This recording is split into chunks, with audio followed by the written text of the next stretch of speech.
Hello and welcome, everybody. Tonight should be fun. Tonight's debate will hopefully be informative. How this is going to go is each debater will have an opening statement of 12 minutes, give or take, followed by cross-examination. Each debater will get 20 minutes, again, give or take, to kind of drill their opponent. And then about 20 minutes or less for open conversation, followed by 3-minute closing statements, and finally a little bit of Q&A from the audience.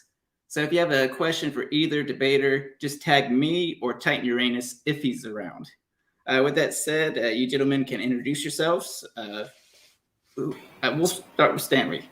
Thank you very much. My name is Terry Stanley. I have a channel called Your Way or Yahweh Tested by Fire, and our mandate is as stipulated in 2 Corinthians 10:5.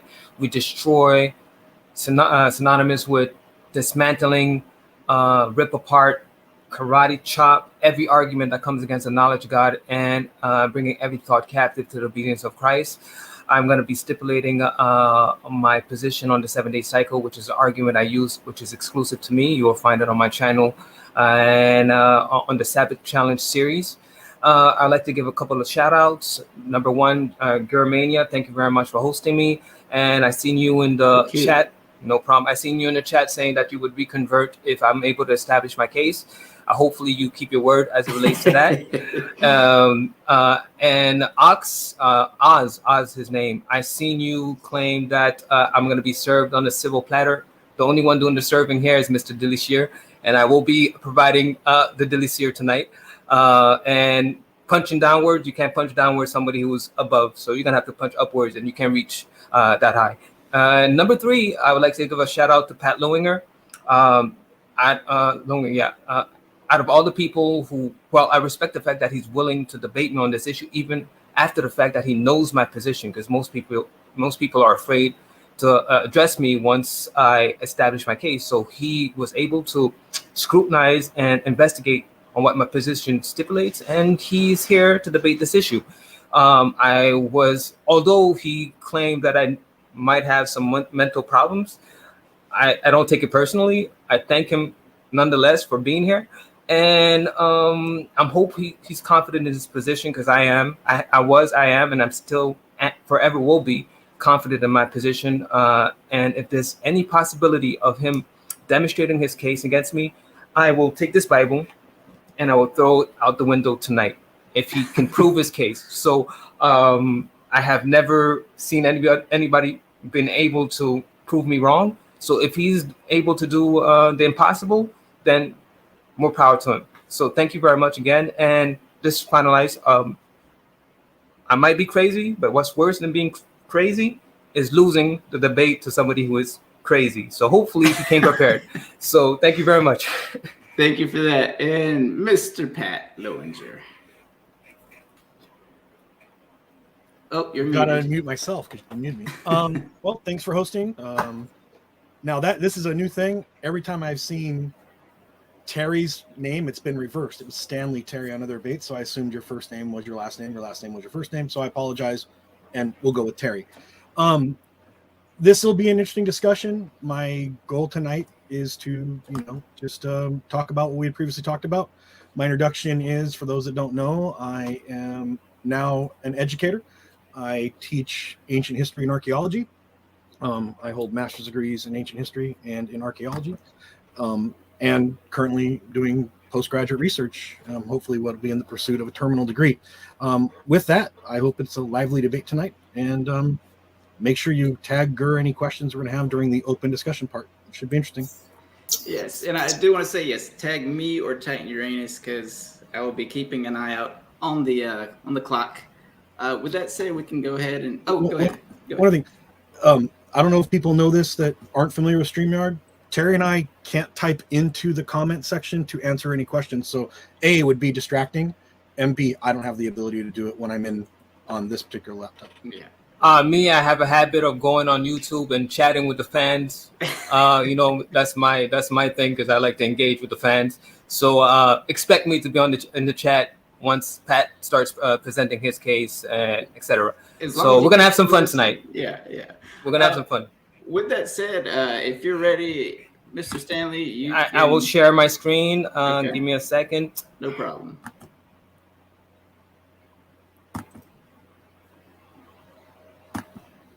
And while he gets that going, I just want to say welcome everyone to the new viewers. Thank you to Derek of Myth Vision for giving this debate a shout out. Oh, having said that, here we go.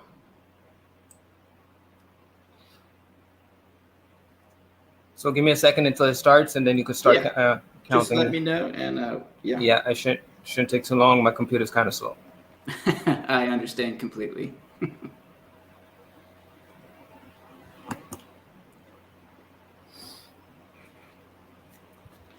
And I'll let you know where we are as it gets closer to your time being up. I'll let you know. No problem.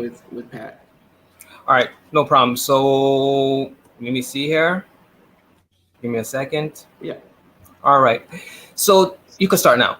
9:07. Okay. The origins. Today we're going to be discussing the origin of the 7-day week within the ancient Hebrews. Give me a second. Okay. So what is the importance of the 7-day week as it relates to Christianity? Well, it is the proof of God. And it's based on two propositions. Number one, the Hebrew scriptures are the oldest ancient source that makes exclusive claims to the recurrent 7-day week. Proposition number two, the Hebrew scriptures predicted the universal adherence of the 7-day week as a demonstration of the sovereignty of the God of the Hebrews over all creations. So today we're going to be addressing the first proposition, which my case is built upon. So we're going to be addressing the authorship of the 7-day week. So point number one, the Hebrew scriptures makes exclusive claim to the 7-day recurrent week. Let's consider Genesis 2, verses 1 through 3. Thus the heavens and the earth were finished, and all the host of them. And on the 7th day, God ended his work, which he had made. And he Sabbath on the 7th day from all his work, which he had made. And God blessed the 7th day and sanctified it, because in it he had Sabbath from all his work which God created and made. So notice how the 7-day cycle is intrinsically associated or linked to his act of creation. Consider as well Exodus 31:13. Speak you also unto the children of Israel, saying, verily my Sabbaths you shall keep, for it is a sign between you and me throughout all generations, that you may know knowledge that I am Yahweh, the creator, that sanctifies you.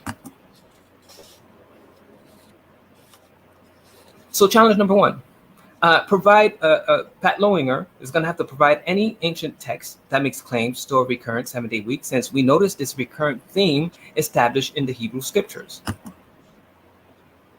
Point number two, the Hebrew scriptures predicted the universal adherence to the 7-day week as a demonstration of sovereignty of the God of the Hebrews over all creation.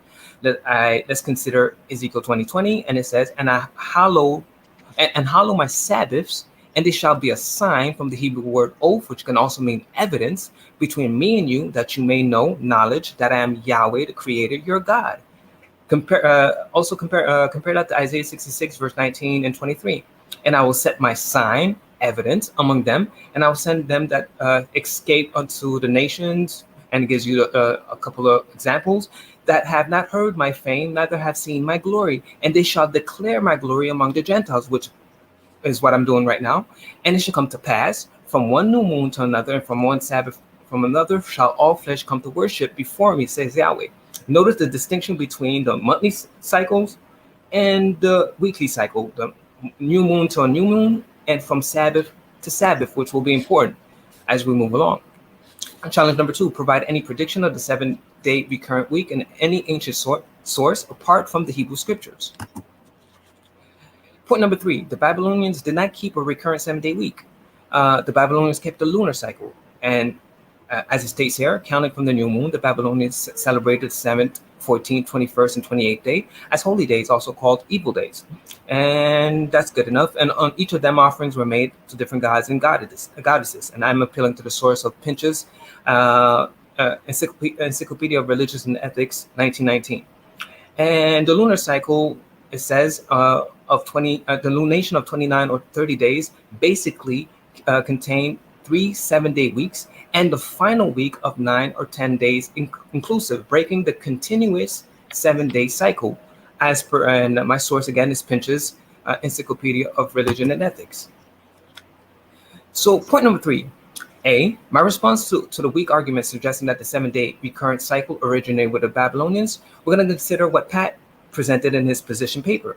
He stated, and I quote, typically the days of religious observance, festivals, restricted activities, rest, found within the purview of the civil calendar.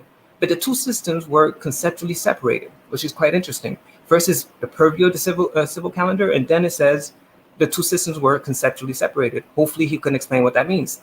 The monthly Babylonian religious calendar included basically what I said previously. Thus, the Babylonian monthly religious calendar, trying to make a distinction between the civil calendar and the religious calendar, ran from the first day of each month through the 28th, dedicated to whatever, at which point it was terminated. The final 2 days of the month go unobserved, unnamed, and religiously unrecognized, despite their existence within the lunar cycle, making the religious calendar, making a distinction, distinct from the administrative calendar and the mundane portions of the civil calendar, which necessarily required the acknowledgement of 29th and 30th day of each month. So notice how he went from it's within the purview of the civil calendar. Then he went from that suggesting that the two systems were conceptually separated, whatever that means. And here he's saying the religious calendar is distinct from the administrative calendar. So challenge number 3, my response to this weak assertion. In order for us to accept Pat Lowinger's assessment on the matter, he will have to explain the basis by which the scholars are allowed to partition the Babylonian calendar into, as he has suggested, a distinct religious and civil portion. Challenge 3B. Once done, he will have to reconcile this understanding of the partitioning of the Babylonian calendar into a distinct religious and civil calendar, in light of the fact that the former is intrinsically predicated on the latter. In other words, how can the religious calendar be conceptually separate and distinct from the civil calendar when its dependence on the phases of the moon is the means by which these religious days can be determined and consequently observed? Challenge number 3C. How can Pat reconcile his claim to the so-called religious calendar's demarcation of the 7-day intervals with the fact that every 49th day was also religiously observed? Consider, the Pentacontad calendar argues against a so-called Babylonian religious calendar being distinct from the civil calendar. Consider, the Babylonians additionally celebrated the 19th as a special evil day, the day of anger, because it was roughly the 49th day of the preceding month, completing a week of weeks, also with sacrifices and prohibitions. And I'm appealing to the source again, Encyclopedia of Religious and Ethics. Since Pat has a problem with T.J. Pinch's, I refer to Julius Leeway's understanding of the Pentacontad calendar. And he will have to explain to me if he's going to be internally consistent, how, because I don't agree with this assessment, but he will have to explain how that is internally consistent with his understanding of the Babylonian calendar being distinct, having distinct portions, a religious calendar and a civil calendar, in light of the fact that it states all the more so after Julius Leeway's 1958 article in which he connected the Pentacontad count with the Mizoram Remission Act of ancient Mesopotamia, claiming again for an Amorite tradition of recurring Pentecad acts of manumission in Assyrian and Babylonian sources as in Leviticus 25. Now, I don't agree with this, but since he appealed to Julius Lewy, I would like to see how he can reconcile this statement with his understanding of the partitioning of the religious calendar from the civil calendar. Almost done. Point number 4, the role of the archaeology in proving the 7-day recurrent week adopted by the Hebrews pre-Babylonian exile. So let's consider the Mezad Hashav Yahu Ashtakon. The Mezad Hashav Yahu Ashtakon contains the first extra biblical reference to the Sabbath. Consider what it says. Let my Lord Commander hear the case of his servant. As for your servant was harvesting at Hazar Shushim, and your servant was still harvesting as they finished the storage of the grain as usual before the Sabbath. So challenge number 4, how can the Hebrews be influenced by the Babylonians with regards to the 7-day recurrent cycle in light of the fact that they were already familiar with the Sabbath in the 7th century BC? Point number 5, there are no Babylonian influence on the Hebrew scriptures, but instead it can be found in Judaism. Consider the Hebrew calendar pre-Babylonian exile, as per Exodus 23:15. You shall keep the feast of unleavened bread, and it says in the appointed time of the month of Abib. And compare that to Leviticus 23 verse 5, we see that the month of Abib is the first month. Compared to the Judaic calendar post-Babylonian exile, Esther 3:7, in the first month, that is the month of Nisan. So we noticed that there was a change made post-Babylonian exile to the monthly calendar. To challenge number 5, how can you say the Hebrew calendar was influenced by the Babylonians, considering the notable effects are post-exilic as evidenced in Judaism? In conclusion, I have presented a cumulative case that proves not only the 7-day recurrent cycle to be exclusively Hebraic, but as well demonstrating that this as evidence of the sovereignty of Jesus over all nations. Since, number 1, the Hebrew scriptures makes exclusive claim to the 7-day recurrent week. Number 2, the Hebrew scriptures predict the universal implementation of the 7-day recurrent week as evidence of Jesus' sovereignty over all nations. Number 3, there are no references to a recurrent 7-day week in any Babylonian sources. Number 4, the first extra biblical reference of the 7-day Sabbath dates to the 7th century BC, pre-Babylonian exile. And number 5, the notable influence of the Babylonian calendar on the Judaic calendar, as opposed to the Hebraic, in light of the fact that the month of Abib, pre-Babylonian exile, was changed to the month of Nisan, post-exile. And by that, proving that they had a distinct calendar free of Babylonian influence pre-exile. So, in conclusion, I've clearly stipulated my position. In order for Pat Lowinger to win this debate, he will have to address the points I've enumerated in my conclusion. I will be addressing his points. Hopefully, when it's time for him to address my points, he will do that accordingly. So, and if he's able to do that, I'll say it again, this Bible will be thrown out the window before the end of the night. Thank you very much, and may Jesus bless those who paid attention to my presentation. All right, thank you for that. You still had 45 seconds to spare, so nicely done. Pat, when you are ready, let me know, and I'll start the timer, the countdown. All right, I don't think I'll need that much time, and I'll address some of it later on. But first thing I want to address is the fact this isn't a new argument.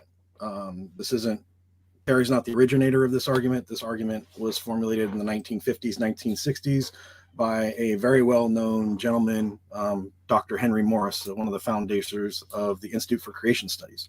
Morris has written, although I don't agree with much of what he said, he wrote about 20 books over his life dealing with everything from creationism to young earth creationism, apologetics, defense of the Bible, and a bunch of other stuff. Now, I didn't read these 20 books to get all the information, but he did author a series of papers. In 1979, he authored a paper called Acts and Acta. That's the original publication. I think it's available on the internet now. I pulled the original as well as looked at the article online. And he outlines everything Terry's talking about today. He actually, he entitles his article Creation in the 7-Day Week. Uses many of the same scriptural references, talks about how it's a unique projection of God's will, and largely it's the major strokes of what Terry did today. So at minimum, Terry needs to at least acknowledge that he's building upon an earlier argument. That aside, so divine revelation debunked immediately. Second thing regarding the assertion that I have to answer all these questions. No, I just have to give you the audience, a more relatively acceptable, academically founded, evidentially based explanation for the origin of the 7-day cycle. Literally, Terry has to prove God did it. And short of actually showing God did it, i.e. pushed a button, I think that's going to be an unreachable burden. My burden is actually pretty low. It relies on a lot of scholarship, none of which is my own. My argument that I'll be making tonight are largely based on pulling from arguments from people much smarter than myself. I'm never the smartest guy in a room unless I'm standing there alone. And the important point to remember is that there are really 4 important things that I noticed in Terry's position paper. The first is he relies on really bad hermeneutics. His new hermeneutical approach is complicated, but is fallacious. He often goes to the use of Strong's Concordance as if pulling a word from Strong's somehow is authoritative in his approach. The first would be, how he referenced things. Unaware, I don't think Terry's actually aware that Strong's references root words, not the total word. So it leaves out prefixes, suffixes, and other cognates. So it may say like the root word for color, but colorless would not necessarily be the words that it's referencing in the translation. So I just like to quote, again, very often I don't find myself going to Christian sources, but taking a measured approach, someone who has a faith claim of Christianity, I look towards Mark Ward, who's the current editor of Bible Studies magazine, who last year wrote an article about Christians using Strong's, particularly those that aren't trained in the languages that they're going to be interpreting. And he makes several points about, please avoid it. You're not trained in the language. You don't understand the important parts of this. So learn some basic Hebrew and Greek before you jump into Strong's. One thing he says, Strong's entries, particularly among those that don't have strong backgrounds in language, lend themselves to abuses and creates numerous word study fallacies that end up being demonstrably fallacious when the text is analyzed.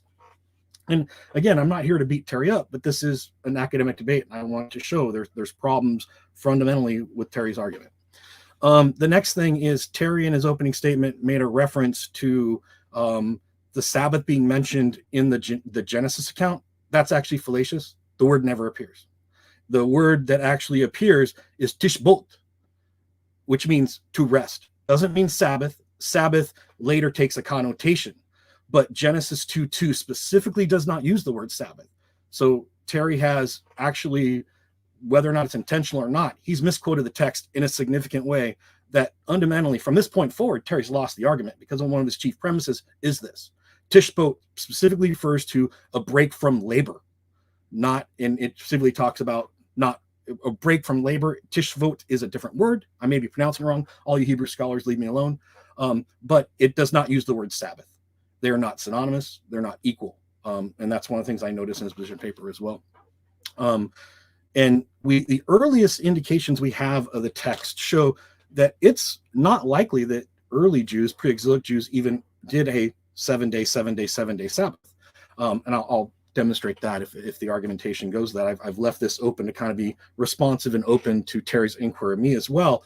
And I don't have to prove every calendar system. What I can show and what's demonstrable is no later than approximately 25 to 2000 BCE, 2000 BCE being the minimum level that we can put to the Mesopotamians. And that takes in a lot of groups of people.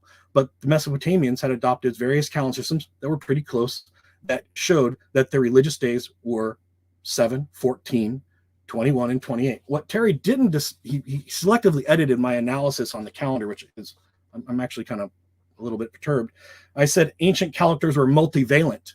The few sentences preceding his quotation. They tracked not only passing of days and months, but seasons.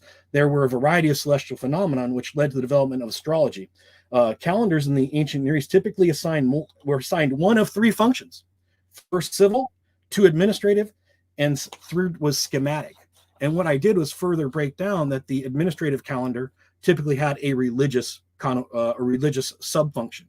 Now, that is misrepresenting what I said in the paper.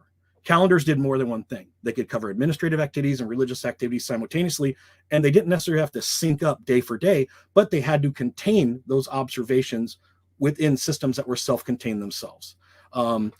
Terry's going to have to answer a few questions tonight as well. One, I never actually said that T.G. Pynchon wasn't a great Assyriologist in his day, but many of his translations have subsequently been changed. The 1908, not 1918, the 1908 original text that I went to and looked at an original copy, I didn't cut and paste from Wikipedia and then not cite it like Terry did, which is, again, why you don't quote Wikipedia, is simply because later scholarship, particularly that in the 40s, found mistakes in Pynchon's translation. Redactions and appendices, amendments to Pynchon's work were added, and then scholars then corrected in subsequent revisions of his work. But those mistranslations are where Terry's getting this 8th and 9th day in the religious calendar. To make a very short explanation, he was translating 2 texts side by side known as a lexiconical column, Assyrian, Sumerian. He was better at one language than the other and misnumbered as he was translating between the two texts. It was caught by a much later group of Assyriologists who issued an immediate bulletin that was academically published. Some people retracted their work that were relying on Pinch's scholarship. And for that reason, you don't see anybody quoting this text anymore except apologists who go back to 1908 to use this scholarship. This is an academic approach to this as well. All I have to show is that cultural transmission, that one culture, the older, more dominant culture, influences younger culture. You can't show anywhere in the archaeological record that the ancient Hebrews were writing anything before the 10th century. They were illiterate people for at least 2,000 years before. They were illiterate for 2,000 years after the Mesopotamians had actually started writing systems. So what's more likely? The illiterate culture was influenced both in writing and literature by the older and much more literate society, which in many times was actually militarily and politically dominant in that region for millennia of years at a time, or that somehow this one struggling little group that was suppressed throughout the Middle East somehow came up with a unique standard of tracking time, both their calendar and other systems. What you need to understand is that the ancient Mesopotamians honored the 7th, 14th, 21st, and 28th day for religious observation. Now, Terry threw a red herring in there, but they also practiced a divination calendar, which observed the 7th, the 14th, the 19th, or 21st, and the 28th. Now, the days you honor your gods are sometimes different than the days that you seek divine prophecies. The same reason in Ezekiel, the prophet goes out on the first day of the new moon, which again would have been a day synonymous in the Babylonian system and other systems as well, where that's the day you seek prophetic visions. And with that, I really hope for a lively debate tonight. And I don't have to actually defeat Terry. I just have to convince you, the general audience, that my argument's stronger and is based actually on the physical evidence that we have. It may require some interpretation, but we can't get through that. But if you want to accept Terry's argument, you have to accept not only that his argument's plausible, you'd have to accept young earth creationism. You'd have to accept that Adam, Abraham, Moses, and Noah were actually real people, that the authorship of the 39 books of what I call the Protestant New Testament were actually only authored by 26 to 30 people. And that goes against the vast majority of scholarship. No extra textual critic, archaeologist, historian, anybody that's actually skilled in this field thinks that is possible or plausible. And you have to allow for Terry to interject a extremely poor human medical approach and mistranslations of the text. And with that, I'm done. All right, beautiful. Right at 10 minutes. Okay, so now we're going to move into cross-examination. This should be fun. Wait, we don't get a rebuttal? Well, I was thinking that could be done in the cross-examination. Sure. Okay, because I thought there was at least a rebuttal. I think there was a 5-minute rebuttal made in the email. I think actually, if you look at your email, Terry. Okay, it doesn't say that? Okay, no problem. It says basically because we're both asking for extra opening time. We would just cover it in the cross. All right, no problem. So how much do I have for the cross-examination? Cross-examination, let me see, what was that? It is, you have 20 minutes, and then Pat is going to have 20 minutes. So during this time, you get to ask Pat whatever you need. If Pat obfuscates or anything, I'll step in. Okay, I'm going to share something real quick, because and once I share it, please start my time. Okay. Give me a second. No problem. So far, so good, though. I've enjoyed this. You both have brought your A game. You guys can see? Let's see. Okay, there it is. So all let right. me know when you're ready. You got 20 minutes. All right, you can start right now. All right, Okay. Pat, do you see on the screen Genesis 2? I do. All right, I'm going to click on the word to rest here that you were referring to, Strong's number 7673. And please tell me the word that you see, the verb that you see mentioned there. Give me a second. What's the verb mentioned there? This is exactly what you shouldn't be doing, Terry. This shows a lack of knowledge of the text. If you'd like me to Vord diary you on your knowledge of Hebrew right now, I actually have 40 Hebrew words in Hebrew, in Aramaic, that I will place on the board and allow you to translate in real time for the audience. Otherwise, you can't use Strong's because you're not. I'm going to actually say you're not familiar enough with the language to use Strong's effectively, because you don't understand the difference between root words and true words, the actual use. Okay, no problem, no problem. Can you give me any source? I'm not sure no more, right? Can you give any Hebrew? The word in the text is actually tashavot, right? It means was and did rest, right? But it doesn't actually use Sabbath or any derivating word. They are completely distinct words in Hebrew. Okay, no problem. I said it was a verb. There's a noun. I have questions. There's a noun and there's the verb. I showed you my source. It's not a noun. And is a I didn't say it now. I said it's a verb. I just said it's a verb. Please let me ask my question. Can you give me any Hebrew lexicon that would disagree that the word here? Give me appeal to anyone, and we can verify that. I'm gonna take the time it needs. We can verify any Hebrew lexicon that says it's not the verb to Sabbath. Any Hebrew lexicon. Sure, I will use your favorite source, the ESV Standard Lexicon. I said Hebrew lexicon, please. Hebrew. Yes. See, this is the problem. You're running to King James. I didn't go to King James. I said Hebrew lexicon. No. Listen, you're a lexicon. Yashavot is a word that you can find what it means.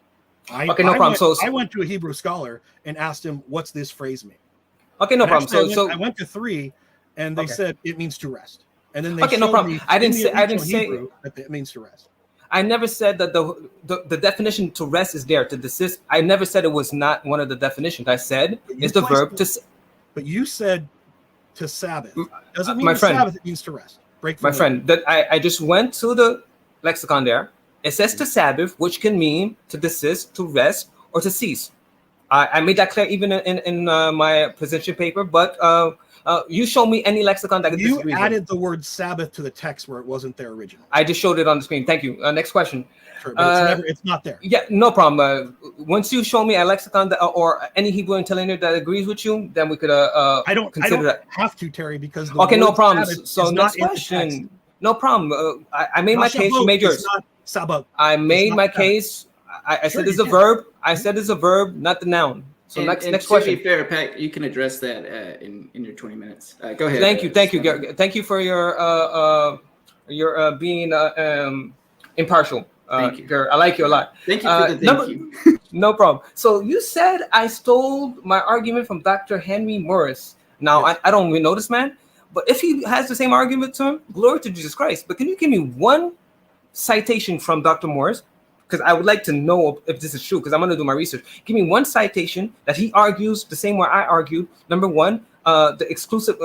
Give me one citation on one verse that he provided that says the 7-day cycle is exclusive to the Hebrews. And my most important part, appealing to Isaiah 66:23, that says he would universally implement the 7-day cycle as a sign of his authority. Give me one citation, please. Sure.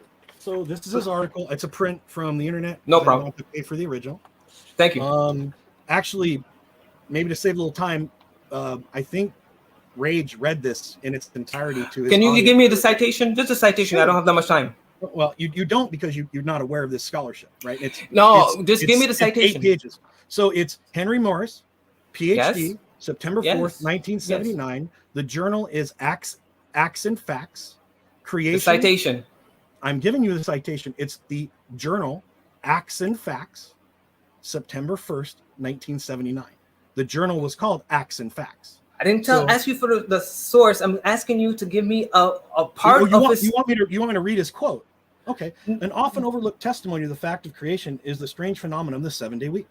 Almost universally observed in the present world and often observed within the ancient world, it is so deeply rooted in the human experience and so naturally physiologically that we seldom think about its intrinsic significance. And then it talks about time markers, days, all these other things rely on celestial Pat, sorry. I'm going to refocus you. You don't need to refocus me if you want me to read the man's article. No, I don't need you to read everything. My friend, I have a 1 hour, 2 hour presentation on my channel going through the whole. Can I ask my question? Pat, can I ask my question? I have an hour presentation. I'm just asking you to give me a summary that says, because my proposition, as I did in the beginning, is based on authorship. And the most important part, because you said I copied them. The universal implementation. Can I ask my question? The universal implementation. I know because you're not paying attention. You're not paying attention. Oh, I am. Show me anywhere in his documentation that he uses Isaiah 66:23, suggesting that it will be universally implemented as a sign of his authority over all nations. Give me any citation that says that. Because you're going to say I copy him. Show me where he uses Isaiah 66. Actually, Terry, this is the problem. Is you said that you were the author of this, but someone else did it earlier. You may have been unaware of his work. I actually said that. But if you're unaware of his work, it means you haven't done as much research on your position as you said. But I'll read you the last two paragraphs, which kind of sum up. Okay. In context, the writer is showing that the ultimate rest for God's people, which is typically portrayed by God's rest after creation, and which was therefore typified in every weekly Sabbath observance, was not attained in the Canaan under either Joshua or David, but was still reserved for the future of even after Christ had returned from heaven and the Christian era begins. Since the antitype is yet the future, therefore a type must still be in operation. Just as the animal sacrifice in the temple did not cease until Christ had offered 1 year of sacrifice. Can you go to the Isaiah 66:23 part? Okay, I'm getting there. As a matter of fact, God peoples will continue to serve a weekly Sabbath even within the coming age. Note Isaiah 66 and Ezekiel 46:3. And it's the basis of his argument. He goes through all of these same analyses you do of Exodus and other passages. He cites them. I will tell you, he's much more eloquent than you are. Yeah. Thank you. So he has chapters of actual books. Okay. No problem. I asked you for a quotation where it says, because the Isaiah 66:23, we could find that in the Seventh-day Adventist documentation. I'm sorry. I'm not. Can I ask my question? You're interrupting me. Sure. I was raised a Seventh-day Adventist, so they already know about Isaiah 66:23. I'm asking you to show me how he was able to establish, because you're saying I copied him. I provided a case. No, I said you plagiarized. Can I ask my question, Pat? Well, don't misquote me either.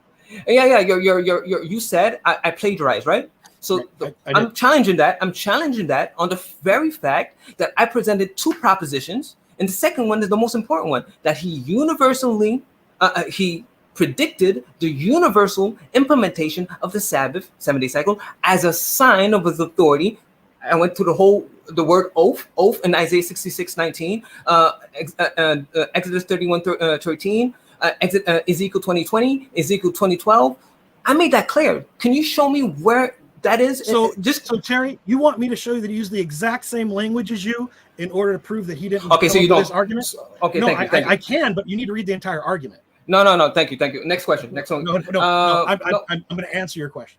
So he quotes. I'm just going to go through your list of listed scripture. Your list of listed scripture.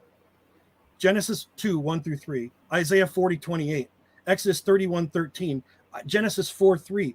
I never quoted Isaiah 48. Well, he actually does more. He does more work than you. Thank you. Quote Exodus 16:4, 5, 25, 30, Exodus 31:18, Genesis 50:10, Genesis 29:27, Exodus 28-10, Exodus 20. Nothing that I presented. Okay, thank you. He does, because he quotes Hebrews 10:12. Okay, thank you. Nothing that I presented. Next question. No, you see, you say that, and that's not. You have a chance to test me out because you're all over the place. You said I had bad. You can read it. Yes, you said it. You said it 5 times already. Can I ask my next question? You seem to be panicking. You said bad hermeneutics. I'm not. Okay, so let me ask my question. Bad hermeneutics, right? Mm-hmm. As my approach to Isaiah 66:23, which you said Dr. Morris applied as well. So I guess he also had bad hermeneutics. Can you please give me one example of bad hermeneutics according to the verses I appeal to? Give me one. You selectively edited 30% of the language from the text in order to reach your conclusion. Can you give me an example? Be specific. The phrase starts off, the actual text starts with from moon to moon, then new moon. From new moon to new moon, and from Sabbath to Sabbath. If we just count the number of words in various translations, and I used 5, you delete 25 to 30% of the text. In the original Hebrew, you delete 15 to 18%, depending on if we add conjunctions. Thank you for the right. So you edit the text in order to get to your hermeneutic. Thank you for the claim, and thank you for the statistics. I'm asking you, how does that change anything in my presentation? From new moon to new, explain to me how the new moon to new moon changes the fact that the 7-day cycle will be universally implemented as I was arguing for. Sure. You have lack of knowledge of the age and dating of that particular text. Isaiah 66. That's a whole different argument. No, it's not a different argument. You're ignoring the fact that a lunar cycle will also need to be observed in this particular passage. New moon to moon means the observance of new moon to moon moon. And that didn't happen. So in order for your prophecy to be fulfilled, you have to come up with a different system. And that's okay. Thank you. That passage in its entirety. Is your argument suggesting that although he fulfilled the 7-day cycle part, that because he didn't do the new moon, then he's no longer sovereign? Because the fact remains, the fact that he fulfilled one part of the prophecy, as I stipulated in my videos, which you saw, the fact that he fulfilled the 7-day cycle part is enough for me to believe that he will fulfill the new moon to new moon as well. What is the argument you're presenting? Can you reasonably? Right. Can I ask the question? Sure, you can answer it. Just calm the fuck down. I thought you were finished. No. I'm trying to pinpoint and make him sure that he's addressing the point. The fact that he fulfilled a part of the 7-day cycle, is that not sufficient enough to establish that he's sovereign? No, because you don't understand contractual statements. Conditional statement is an if-then statement. If this, then that. But if you have a double conditional statement, if this and this, then that, and you only fulfill one part, it's failed. And you need to this is basic rhetoric, dude. If I say, I need you to go to the store, buy groceries, and come home, and you go to the store and you come home, but you don't buy groceries, you didn't fulfill the task I asked. It simply is that in grammar. It works. Where's the if? Can you show me the if? Can you show me the if in Isaiah 66:23? Doesn't have to be. It's implied in the Hebrew. Thank you. It's implied in the Hebrew? New moon to new moon, from Sabbath to Sabbath. The same grammar you're using is used in the tense. It's two phrases that are both conditional upon the fulfillment of the text. Now, I don't want to argue the scripture, but you did engage in bad hermeneutics, and you need to be aware of that. I'm going to ask you one more time. Where's the if in that verse? It's not an if, it's an and. Okay, thank you. And then how about Ezekiel 20:20, where it says, I will make my Sabbaths a sign between you and me, that you may know that I am Yahweh, and that I sanctify you. Well, where's the bad hermeneutics as it applies to that? I didn't claim you have bad hermeneutics in that particular passage. Oh, but can you address it now? Sure, we can talk about the fact that these different passages aren't really constructing what you do. That context comes in the post-exilic period and was entirely only in the nation of Israel as self-identity during the exilic period. The fact that the temple had been destroyed and they were being forced to adopt a different identity framework. Basically, the Sabbath became how they identified themselves rather than their older traditional festivals. Can you explain to me, Ezekiel 20:20, according to you, is post-exilic period? No, I said exilic or post-exilic. Okay, no problem. The fact still remains, in order for the Sabbaths to be a sign between God and Israel, it will be, and Israel was already exiled to the four corners of the earth. Doesn't that entail or necessitate that the fact all nations has to adhere to a 7-day week for this to be fulfilled? Well, so they weren't exiled to the four corners of the earth. They were exiled to Babylon, a region in what is Mesopotamia. The diaspora had not occurred yet. There were two major communities that we identify as Hebrews, one in the Levant and then one dispersed in Mesopotamia. That wasn't the four corners of the earth. So again, I just want to be honest, there's two groups basically that we're talking about. Those that remained in their traditional land and were suppressed by initially Assyrians and then later the Persians. Are you suggesting, you're doing an internal critique, are you suggesting that scripture does not clearly stipulate that Israel, the northern tribe, was scattered throughout the four corners of the earth? Is that your position? Yes. The text is making a bold. It's kind of like a literary appeal. They went everywhere. They really weren't. Okay, I want to make sure the people understand what you're saying. Are you suggesting that scripture does not clearly stipulate that Israel was scattered through the four corners of the earth? Yes or no? Yes, it doesn't say that. It says it, but it doesn't say it in the way you think. It says it, but it doesn't. Okay, next question. It's because you're unaware of what allegory. No, thank you. Okay, you said the pre-Babylonian there was not a 7-day Sabbath. I did go to What does it say? Give me a second here. Give me a second. 5 minutes, huh? Give me a second here. Yeah, a little less than 5 I'm not going to minutes. give you 5 minutes, man. No, don't worry about it. No, how can you? How do you reconcile your claim with the first extra biblical reference of the Sabbath, 630 BCE, the Mezad HaShayahu Ostrakhan? What is your response to that? Erroneously assuming that the Sabbath, as practiced in the pre-exilic period, particularly the early pre-exilic period, was a recurrent 7-day week, and it wasn't. I'm going to build that up in my own argumentation, my Coleman statement, but you misunderstand. No problem. Thank you for correcting me. Can you give me one example of the Sabbath being mentioned in this pottery remain? So let me make sure I understand, because I have 2 more questions. What Sabbath is that referring to, according to you? That's referring to the lunar Sabbath. Can you give me one example? Okay, give me one example in the whole I have corpus. Give me one example in the corpus of the Hebrew Scriptures that makes reference to a weekly Sabbath depending on the lunar cycle. And in the whole corpus, if you can do that right now, I'll become an atheist right now. So I don't want you to become an atheist, Terry. Like I said before. Okay, can you just give me the example? I'll become one. Calm the fuck down, dude. I don't want you to start making all of these bizarre claims about your. I want you to come out of this a better Christian, dude. Seriously, I have no desire to deconvert you. I have time. Okay, you could new moon and Shabbat being defined, and I'm relying on someone else's scholarship. I don't want to make it sound like this is my own, but if you reference 2 Kings 4:23, Hosea 2:13, Isaiah 1:13, Isaiah 66:23, actually, Amos 4:8-4, these are all earlier texts, what we call the Old Corpus, which clearly shows their distinction between the new moon and the Sabbath or Shabbat occurring twice a month, only twice. There were only 2 religious festivals in the old period, in the old pre-exilic period, those being the new moon and the Shabbat, which occurred on the 15th. I'm going to ask you one more time, and I think I'm going to finalize. Yeah. Can you quote one of the verses that you just appealed to and show me that was a weekly Sabbath? I don't know. I just told you. Listen to my question. Listen to my question. Show me one example, because you claim you claim the pottery remain that refer to a Sabbath is a lunar Sabbath. So I'm asking you to go through the corpus of the Hebrew Scriptures and provide me one. Can I just ask my question? You provide me one.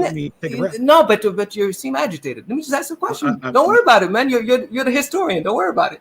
Give me one example in the whole. Oh yeah, I'm sorry. Give me one example in the whole Hebrew corpus that makes reference to a lunar weekly Sabbath. Only one, and I will become an atheist right now. Okay, your question is nonsensical because the original Shabbat was a full moon religious observation. It wasn't a weekly Sabbath. The weekly Sabbath is adopted in the exilic period for Jews, ancient Hebrews, to gain cultural identity, know that they were no longer allowed to observe the religious festivals. In my rebuttal, I'll explain this. Unless you want to explain it now, I'll be more than happy to explain how this. You do it. Thank you. You do a good job of it. So what you just suggested is that you have no biblical reference to a weekly lunar Sabbath. Thank you. And finally, you suggested that I have 2 more questions, but okay. You suggested there was a partition of the Babylonian calendar separating the religious from the civil calendar. Can you explain to me what would allow you to make that partition, given the fact that the religious calendar is directly predicated on the cycle of the moon, which is basically the Babylonian calendar? So why are you making a partition as to suggest that the intervals of 7 days is somehow a recurrent 7-day week? Okay, so this kind of shows a problem with some of the scholarship you're addressing. The religious, when you have a calendar, certain days mean certain things, and certain things are calculated certain ways. The administrative calendar dealt with the fact that they needed an organizational calendar. That's the one that is typically the 30 days per month. And it's always 30 days in the later Babylonian calendar. 12 times 3 is 360. And they had a 360-day administrative calendar. The observation of religious days were set at the new moon on the 7th, on the 14th, 21st, and 28th. They, on the last 2 days of the month, and I will challenge you with this question let's give it to you now since it's going into my time. Yeah, go ahead. Go ahead. When you're ready, Pat, Thank you for not answering my question, but go ahead. I'm answering it right now. The religious calendar was there were 4 pairs of primal deities that had to be observed: sacrifice offers, market days closed, and general, what we call, absence from certain activities. They're prohibitive days. They were, again, multiples of 7.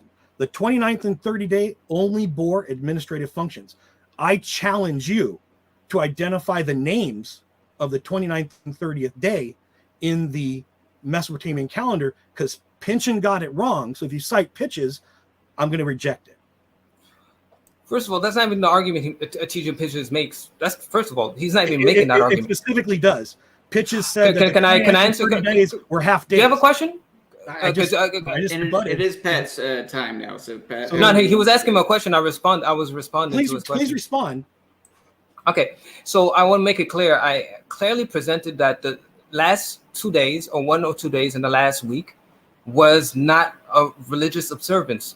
It was just there to reconcile or to align itself with the cycle of the moon. That is something that is not contested. Everybody knows that.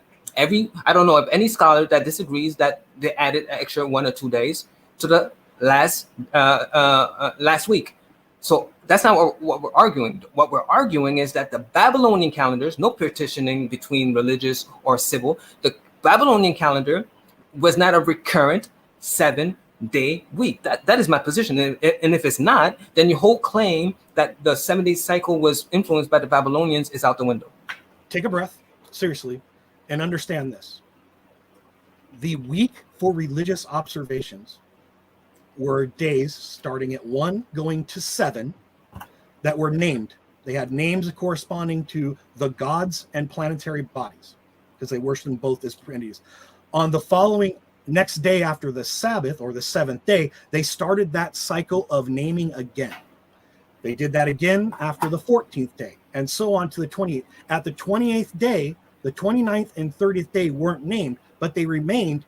So each religious week was 7 days.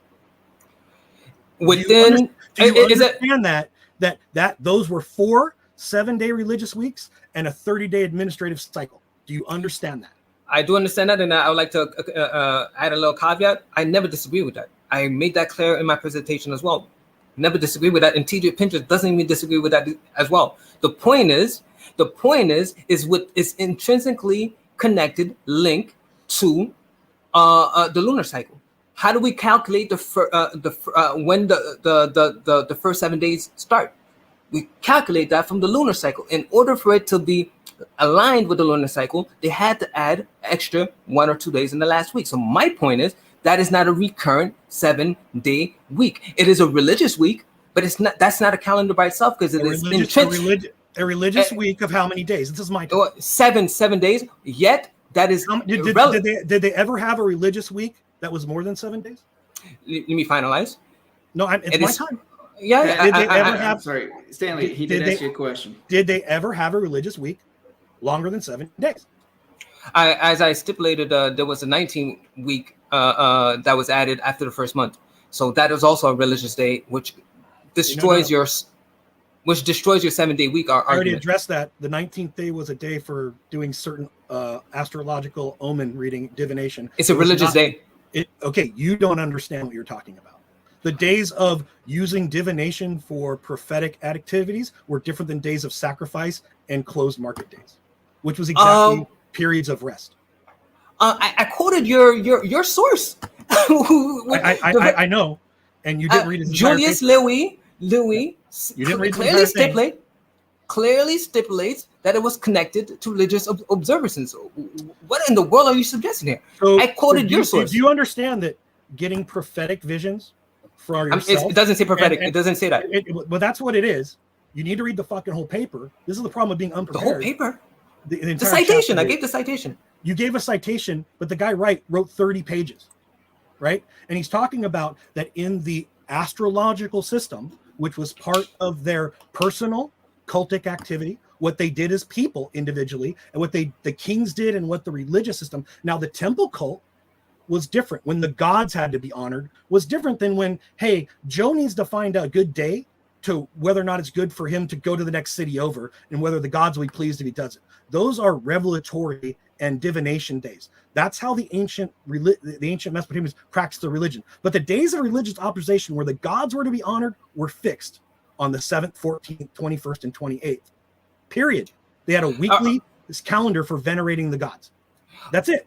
I just want to make sure I understand your position. Are you suggesting for everybody to hear that the 19th day was not considered a religious day? Because I quoted your source, and I want people to hear you say that again. Was it whether you call it was an omen or this or that? Are you suggesting that it was not a religious day? Okay, so religion had a lot of functions, but it wasn't a day that you went and honored the gods with sacrifice. And you could ask your question. It's a day. You could ask your question. You could ask your question. No, I answered it. I just want to make people understand that you're conflating a system of magic revelation and personal and regal veneration with the cultic attitude of how the gods had to be venerated. Everybody hear what he just said? Because I'm gonna. Right. So he's not. But okay. So I actually found some interesting information that I think would actually help your argument if you wanted to rework it in time. Are you familiar with the Book of Jubilees? Yeah, a little. Okay. I don't accept it. So you don't accept it. The fact that in the Book of Jubilees, it's the clear first establishment of a 364 Enochian calendar. The first time that it comes to bear the reconciliation between various communities, ones that projected at Qumran, adopt a different calendar because they want to get away from a monthly cycle. And it states, quote, in Jubilee 632, now the command to the Israelites to keep the years in the number 364 days. Then the year will be complete, and it will not disturb its days or its festivals, because everything will happen in harmony with that testimony. And what we see is between 400 and 200 BCE, there is a huge contest for the lunar calendar or a non-lunar calendar to be adopted. And I want your explanation on why we observe it in that period and we don't observe it in a pre-exilic period when it appears they weren't keeping a 7-day cycle. I already gave my reference to a pre-exilic period where they were keeping the Sabbath, because you have yet to provide any citation in the Hebrew scriptures that makes reference to a lunar Sabbath week. Nowhere in scripture. But as far as the Book of Jubilee, yeah, no problem. The Book of Jubilee is irrelevant to me. I did not appeal to it, and it's not a scripture or a book that I consider as divinely inspired. So it's irrelevant. Continue. Thank you. Sure. So prior to 586, the only thing that the Sabbath has any link to prior to the exile, you're talking about an ostracon that all it says is Sabbath, right? It says Shabbat, right? And it alludes to it. But you're not showing that Shabbat was a 7-day cycle at this time. You need to establish it earlier, and you can't. And this is one of the problems. You keep referring to historical sources, right? This was something you did in your paper. You actually say that the Epic Gilgamesh was brought in by Noah. Can you take a second to actually explain how Noah the sons of Noah taught the ancient people of Mesopotamia about the Epic of Gilgamesh? And I want to hear this. I'm sorry, what's your question? The Epic of Gilgamesh? What we talking about? You said that the Noah account predates the Epic of Gilgamesh, and I want to hear your argument on that. It's not even in the scope of our discussion, but I will respond to that. It's in your position paper. I know it is. Can I just finalize my statement? I said it's not really necessary or important but as to establish. Yeah, no worry. I'm gonna respond to it. I have no problem to respond to it. The reason why I believe Noah preceded every other flood narrative is the fact that Noah provides a reasonable means by which the earth could be flooded by water. It says the waters of the deep, something that was scientifically confirmed not more than 20 years ago. So the fact that no one knew something about knew about the waters in the deep, that's enough to overflood the earth, which science has now accepted and have concluded, shows me that it is exclusive and predates any other narrative, because you will not find that in any other flood narrative. If you disagree, give me one example. Thank you. So I'm going to ask you a couple questions right here. Go ahead. Fire. What's the earliest text we have that contains the Hebrew corpus? The earliest actual manuscript? I'm willing to go with the Dead Sea Scrolls will say 200 BC, depending on which book you're referring to. So you understand the oldest epics, the actual physical copies. I agree with all that. So 2000 BCE, they had already written this down. Probably about 2200. The epic Atrahasis was already out. I already addressed that. Right, you did. So your position is that it just lived in Jewish memory as kind of a verbal account because ancient Hebrews don't start writing until the 10th century. That's in the historical record as well. The next question I have for you is, you know that this is your scripture. You understand that the Mesopotamian calendar is actually detectable evidentiary within Noah's account, right? Are you aware of that, right? Repeat that question. I didn't get that. The Mesopotamian calendar is demonstrated. Noah was using, whoever wrote Noah, Noah didn't write it, but the author of the account actually was using the Mesopotamian calendar system. I disagree. Okay, so let's work through this. Go ahead, this is your text. What day of the month does it start to rain in the flow narrative? It's the 17th day of the second month. I'm gonna give you the answers. Make it easy. Okay, go ahead. How long does it rain, Terry? I don't know. Go ahead. 150 days, Terry. When does it stop? Go ahead. Dumb. 17th day of the 7th month. 150 days later. It actually says 150 days and then gives those days. 150 days, also delineating 5 months, 5 cycles, right? 30-day months. Guess what? That's the Mesopotamian calendar. Now, interestingly enough, you can't detect that. But if they were following, again, this is where we show a transition in Jewish chronology to the calendar system.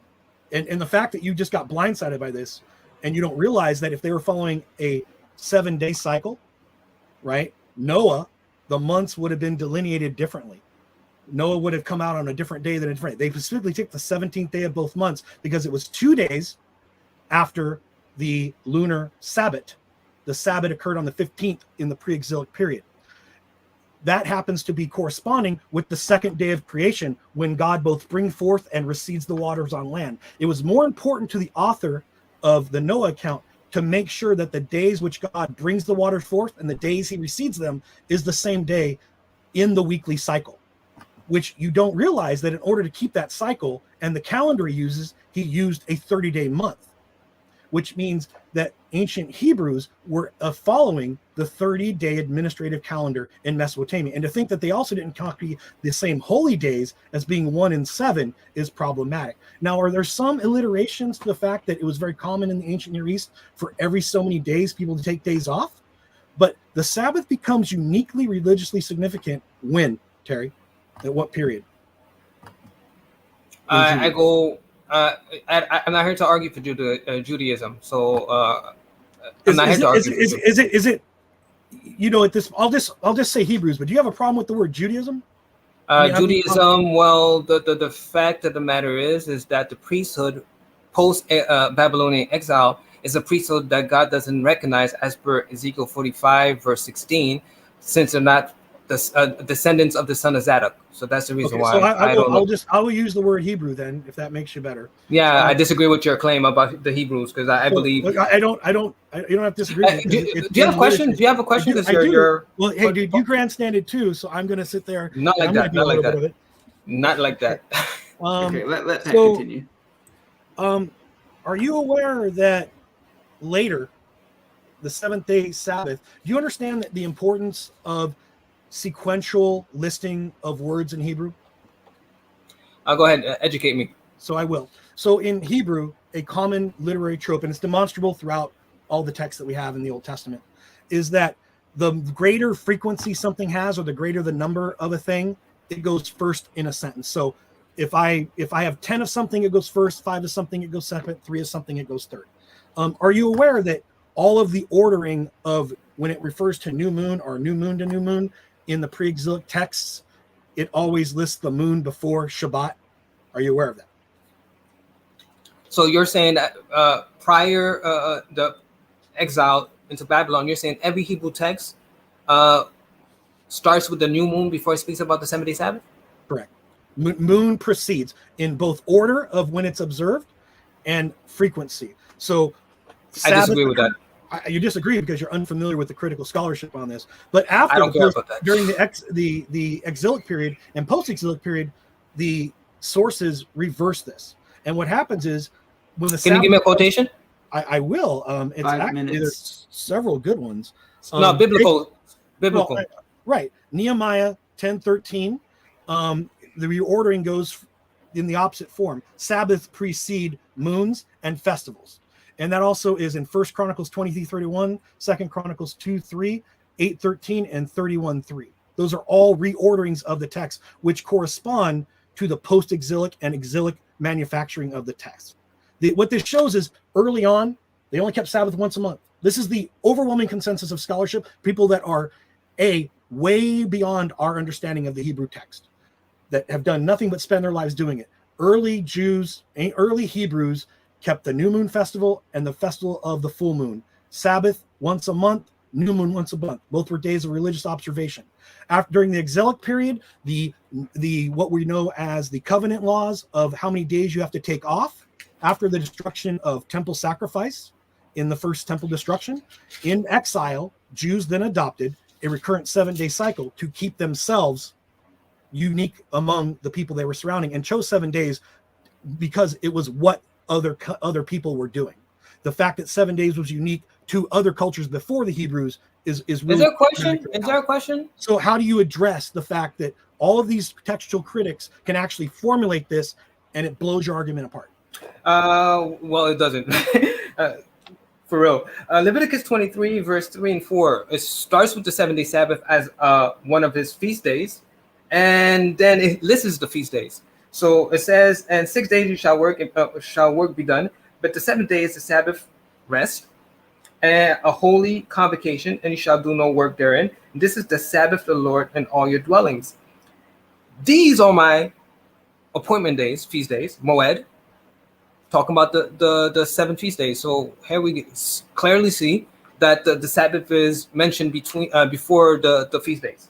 I don't understand the point you're trying to make. Because the Sabbath came more often than the feast days. That's exactly what I just showed you. I just showed you that the ordering was important, how often they were reserved. So if Sabbath becomes before feast days, it means there's going to be more Sabbaths than feast days. This is great conjecturing. I don't see the point you're trying to make. This is established scholarship. The fact you're unaware of it shows how much you haven't dug into the text. Yeah, thank you. My questions now. Yeah. The question I have for you regarding, I got to look at my cards. Do you know what a bilingual lexicon is? No. How about you edify me? Okay, basically it's two texts written to define two words, like Sumerian and Akkadian. So if you were a Sumerian, you could look up the Akkadian equivalent, like what's dog, what's cat, what's new moon. Are you aware? No problem. Go ahead. Are you aware that there are texts like this that also show that the Sumerians were making these later, and they had made them very early in Akkadian, but they went into Canaan and started making these texts for the conquered people of Canaan? Are you aware of that? Not particularly. I don't get your point. Well, my point is when we talk about linguistics, it shows that both the way you learned texts in the ancient world was, I'm the person that has stuff written down, you're the person that doesn't. And so when you're learning a language, you learn my literature. You're not creating your own literature, you're learning my literature. And this plays into the part of we talk about cultural transmission. Do you deny cultural transmission as a cornerstone of the discipline of anthropology? My whole contention is that that has no impact on the Hebrew calendar. That's my contention, and you have not demonstrated that as of yet. A whole bunch of questions that has nothing to do with the topic, but yeah, go ahead. Do you know what the Enochian calendar is? Enoch is not part of the Hebrew scriptures, so I don't care. It doesn't matter. It was found in the Dead Sea Scrolls. You know the fact you don't like it because it's not in your book, but it clearly shows the contents in Judaism, shows how you're not really exactly. You made the point. You made the point. You made the point. This is part of the Judaism, not the Hebrew religion. Thank you. I reject your analysis that Hebrews aren't Jews, but that just being because I never said that. I said no. I never said that. I said Jews are not necessarily Hebrews. A Hebrew is not a race. It's nowhere established that the word Hebrew is related to a race. Abraham was a Hebrew, but he came from Babylon. Again, 30 seconds, Pat. Again, Psalms 87 makes it clear what a Hebrew is. People who are born from Zion, Babylonians, Egyptians, and all different nations are part of the Commonwealth of Israel. So these are things that, again, I could educate you on these things since you're obviously unaware of that. You really can't. Because you won't go out. Have you ever engaged with any? This is my last question. One of the papers I cited, I actually was hoping you would read. Did you go? I cited a paper that was a commentary on the book of Ezekiel. Did you read that chapter? I actually read your claims, and I don't see how it is pertinent to my argument, because even if I accept that Ezekiel was not written by Ezekiel, I'm not here to defend Ezekiel. I'm here to defend the God of Ezekiel, or whoever wrote that book. So showing that the word. Can I finalize my statement? Sure, showing that showing that what's written in Ezekiel had is divinely inspired. Why? By the very fact that the words within the corpus of the book of Ezekiel has been demonstrated to submit all reality to his will by the fact that every nation has been submitted to the 7-day cycle. I'm here to argue for God, the God of the Hebrews, not Ezekiel. My last question is: when it comes to textual criticism, do you fully reject the field? When it comes to text, repeat your question. When it comes to the field of textual criticism, yeah, what I cited throughout my paper, do you reject it in part or wholly? There's many people that disagree with you. I have many scholars that disagree with you, but I'm not here to do appeal to authority. I'm not here to show me the arguments being made. It's not an appeal to authority. It's reliance. I'm finalizing my statement. An appeal to authority. I would rather you stipulate the arguments being presented, as you have done for a couple of points that you made, and I don't see in any way, shape, or form the pertinent why that is pertinent to the topic of discussion right now. You haven't shown anything. Okay, and we have moved on to pretty much the open conversation, so it can just kind of flow. This is going to happen for anywhere from 10 to 20 minutes. If it needs to be less, if it needs to be more, that's fine, but we'll just see how it goes. I'm starting the timer, so whatever y'all are talking about, you can pick up from there or go a different. So who should start? Well, I think this is kind of open and casual. And I think Terry and I agreed we'd also take questions from the audience during this time, right? Yes. It's after, no? It's after? Oh, no, I'm sorry. I can't remember. Stanley is correct. I forgot. It is after this segment. Okay. In about 10 minutes, we'll take Q&A from the audience. So I'm willing to entertain any questions you got for me, Terry, but how do you deal with the authorship of the text? Do you adhere to the fact that the Old Testament was written by, let's just say, the 39 books written by 26 to 30 people? That's a great question, and something that you can entertain with the scholars, and you can have a scholarly debate on this, because there's arguments on both sides.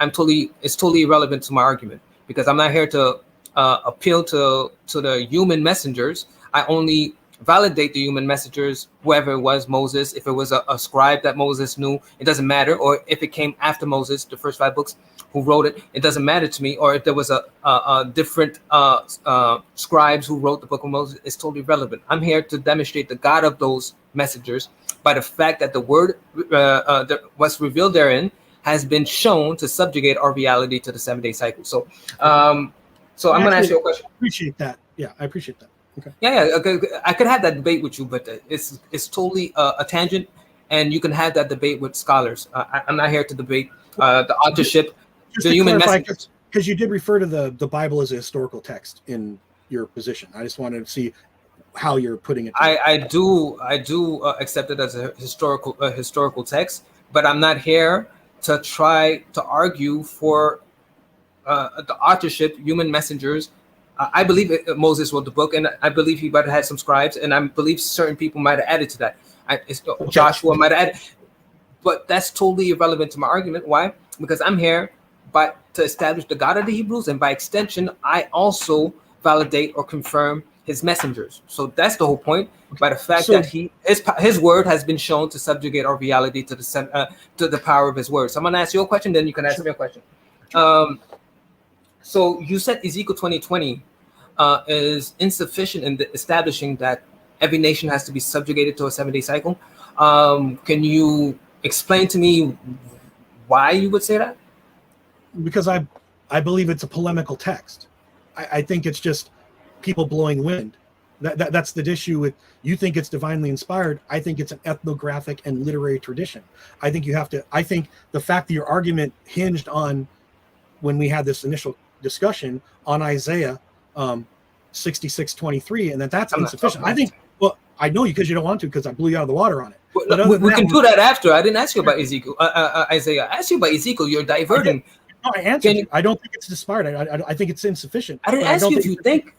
I didn't ask you if you think it was inspired. I asked you what it stipulates, because you said about my hermeneutics, right? I'm saying it says, I will make my Sabbath a sign, my Sabbaths a sign between you and I, that you may know I'm Yahweh, that you may know knowledge, that I am Yahweh, your God, creator of the heavens and the earth. For this to be fulfilled, every nation has to be submitted to a 7-day cycle. So can you explain to me where my hermeneutics failed in regards to that? Where does Ezekiel 20:20 actually stop? Do you want to quote it? Or do you want me to look it up? 2020? Yeah, you just said we're bringing that up, right? I just quoted it word for word. But does it say every nation has to be subject to the 7-day No, cycle? that is deductive reasoning. Right, but it doesn't say that. What it says is that this will be my sign between us, which I explained is an ethnographic possession of cultural consolidation and maintenance during the exilic period. I have an explanation. You have to actually go. That's it. Jews started observing the 7-day Sabbath in order to maintain their cultural identity outside of Palestine. And it's not to Jews. It's to Israel. Israel and Jews are two different tribes. They're used interchangeably during the exilic period. Not even close. Jeremiah 31:31. Not even close. Shows you're unfamiliar with the literature. Give me one citation that Israel is conflated. Give me one citation. You can't do it. You can't do it either. No, because you made a claim. You reject the understanding of assembly of the text. You don't understand that there's pre-exilic, exilic, and post-exilic. Help me understand. Help me understand. Show me any text that's post-exilic. I can't take, and I'm gonna be very fair to you, and I'm not trying to do this to be pedantic. I can't take a 6, 8, or 10-week course in textual criticism and jam it down your throat in 30 seconds. In other words, you're not able to give me a citation in the Hebrew text that you claim post-exilic makes a conflation between Israel and Judah. Is that what you claim? Because I could go to Jeremiah 31:31, who makes clear, I will make a covenant with Judah and I will make a covenant with Israel. That's a clear distinction there. Clear distinction. Okay. I'm going to stay off the top of my head. I'm not going to be able to pull every scriptural verse. I'm not a scriptural scholar, but I'm also not using this book as my divinely inspired authority either. Nobody's claim.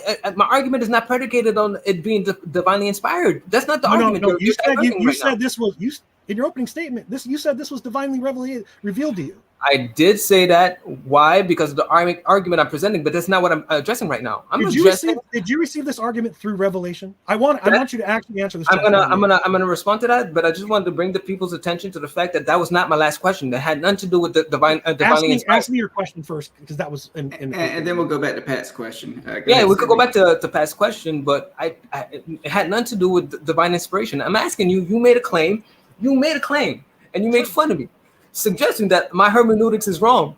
I'm still waiting for you to give me the proper hermeneutics for Ezekiel 2020. The hermeneutics is to analyze Ezekiel 20:20 as it stands, not to then go through selective excisement of the then Isaiah 66:23 and combine those chapters at 23 in not its entirety, in a selective editing of it in order to form the statement you made regarding the prophecy. Notice he still didn't give me an interpretation. So ask me a question. I'm not giving interpretation because I don't believe the text is revelatory, dude. Like you don't understand that. So your case is that you have to believe that it's divinely inspired for you to come with an interpretation to understand what the passage is saying. Is that your position? That's not what I'm saying. That's what you just said. That's what you just said. You're claiming this is prophetic, right?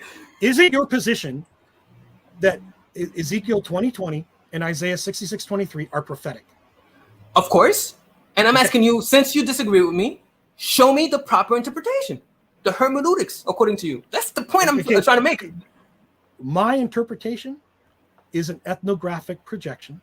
This is a way for Israel to maintain its identity in exile. Period. You may not accept that because remember, at the same time in Israel, in the land proper, and in Babylonian captivity, the people of Israel were suppressed. The temple had been destroyed. It was not allowed to be rebuilt. Even Jews that were remained in the land, because not every Jew went to Babylon, right? Every ancient Hebrew.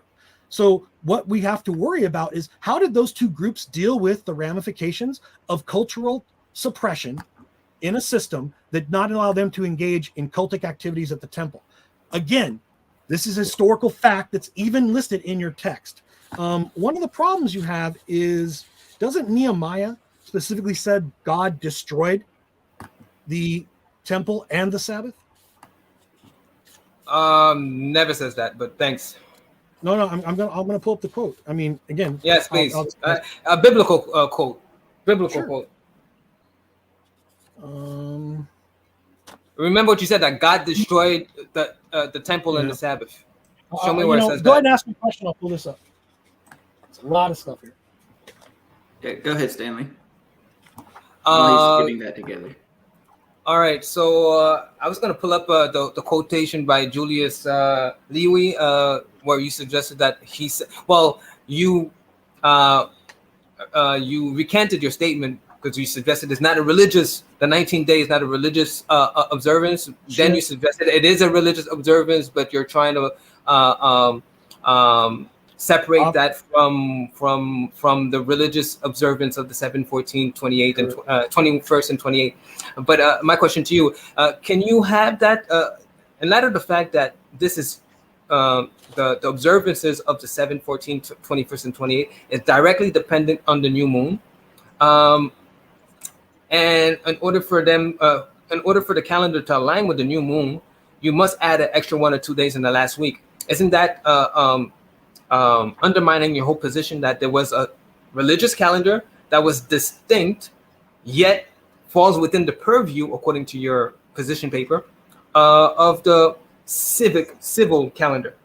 What is your position? Is it within the purview, or is it not? Because I'm confused on your position here. The religious calendar is both included and distinct. The fact that you can't understand that shows you don't understand what the word multivalent means. So it's distinct, but it falls into purview. Okay. Sure. So let me. I'm gonna explain this to you because this is really important. The calendar in the civil calendar only listed the days by number, 1 to 30. Irrelevant. And again, you can go back to T.G. Pish's now corrected translations by other people and noticed that calendar was set up on the 14th day. This person has to pay taxes. 19th day, they got to do XYZ. 22nd day, report for military activity. I'm making this up off the top of my head, but they say things like that. The religious calendar specifically said on what days the gods were going to worship.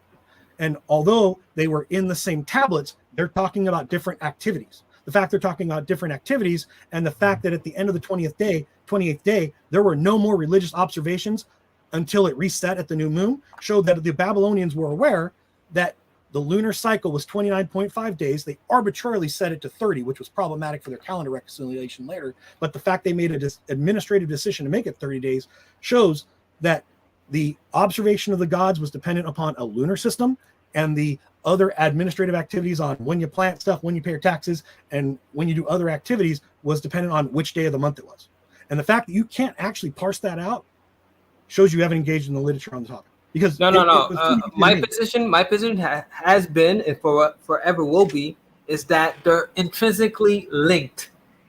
Your position is all over the place. It's not. It falls. Can I just finish my statement? It falls in the purview of the civil calendar. It's conceptually different, and it's distinct. So, if for you that makes sense, because I see them as being. I'm going to ask you one more time.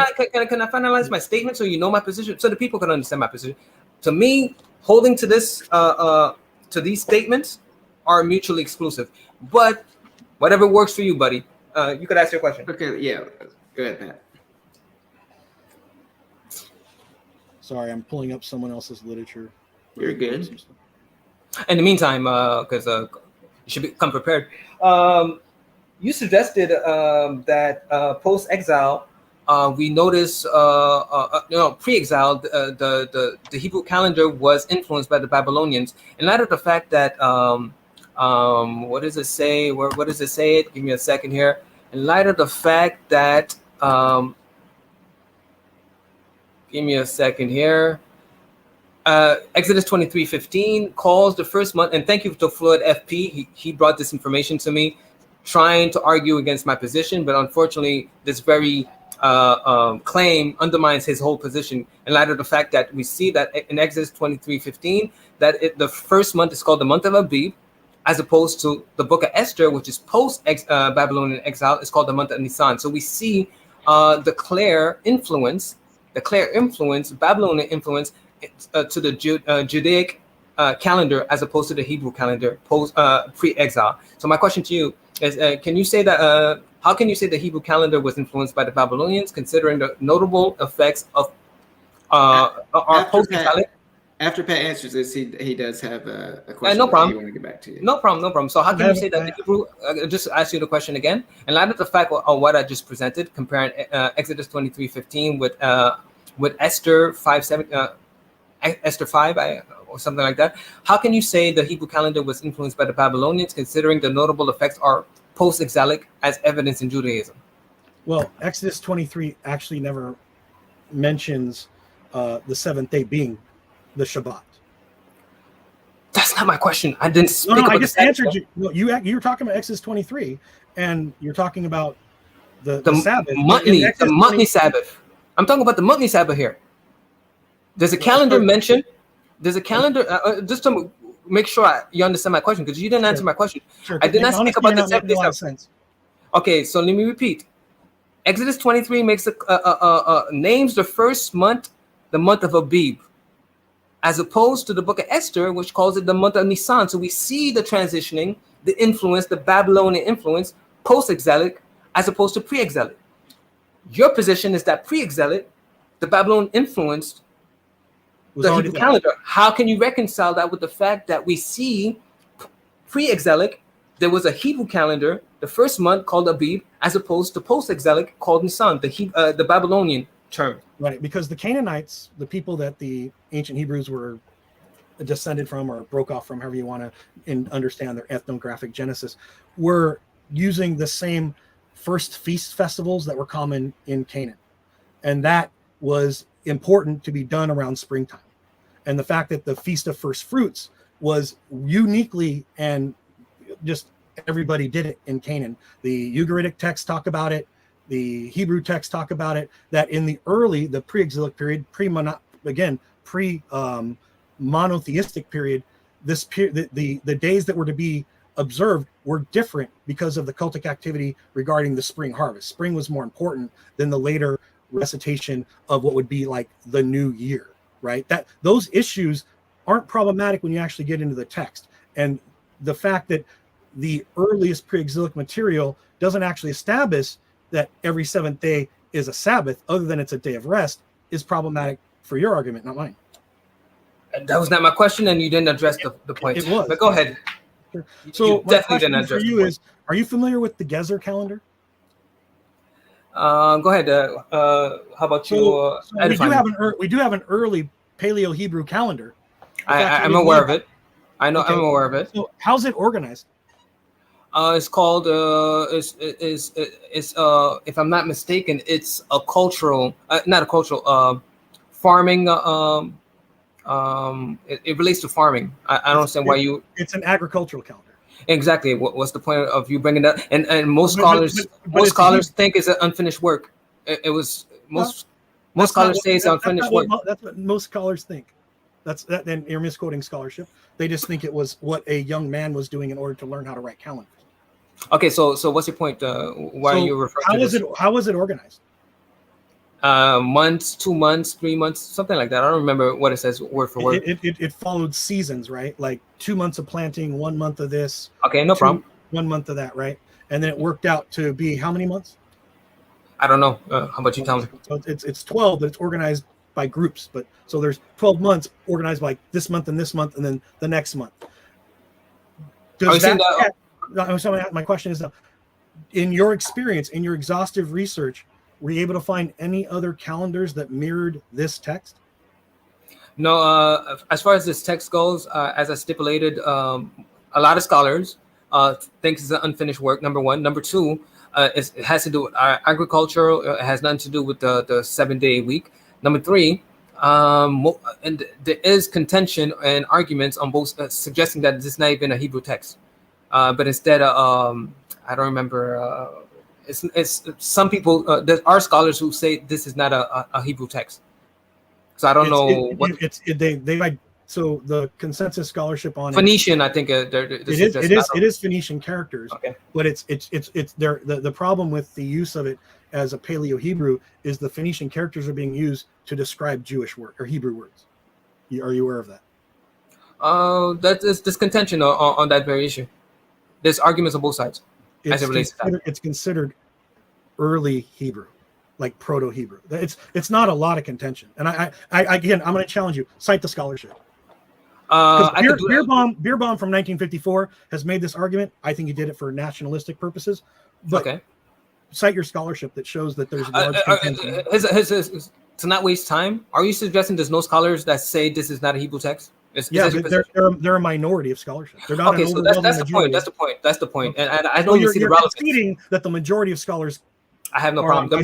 The majority of scholars claim that Stanley. So just for clarification, you do concede that the majority of scholars agree with what Pat just said. Yeah, but there's a few that disagree. That's basically what I said, and that's an appeal to authority. Here's the thing.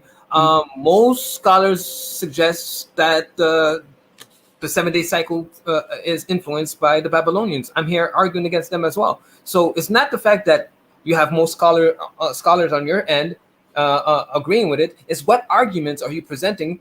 Because if you're not able to establish your case by providing the arguments, basically what you're doing is an appeal to authority, and to me that means nothing. So do you understand that what I'm doing is exactly not an appeal to authority, and you're making an erroneous statement about that? Do you understand what recognized expertise is different than an appeal to authority? Do you understand that? What I'm asking you, if you're not appealing to authority, produce the evidence and the argument. I'm citing what the leading and recognized experts in the field, after surveying an entire body of literature, have decided. These are not just appeal to authority. Is usually people that aren't familiar with the topic. No, that's not what appeal to authority. No, that's not what appeal to authority means, because there is reliance on expertise. I do agree. Opposite of appeal to authority. No. You can appeal to the expertise of people and still be in a fallacy of appeal to authority if you're not able to establish the case yourself, right, and showing that this is a valid argument. You have to make it a valid argument. You have to establish the argument. I just have a couple more questions, and you can hit me the rest of the time. Yeah, please. I was just going to say we have a few more minutes to go. Yeah. About 5 more minutes. Go ahead, Pat. These are mostly yes and no. Do you speak ancient Hebrew? Nope. Do you speak irrelevant? No, this is irrelevant. Actually fundamental to the argumentation. Do you speak? Why is it because it's to show your bias. Do you speak? Do you know? I just told you there were scholars that disagree with you. I agree, but do you speak ancient? Why do I need to speak Hebrew for that? Okay, so you cite your scholars, I cite my scholars. You rely on English translations of every text you look at, because you don't speak Sumerian, you don't speak Akkadian. Irrelevant. It's not irrelevant. I'm asking you a question. Do you rely on those translations? Yes. Tell me why it's relevant. So when show me in any way, shape, or form it's relevant to the arguments I presented. Give me one argument I presented that shows you that I need to learn Hebrew. Okay, you cite pinches repeatedly in your position. And again, the fact you don't cite anybody other than the source I gave you and you misquote him, that's less than 100 years old. I misquote him? You're the one who said it wasn't religious, and then you said it was religious.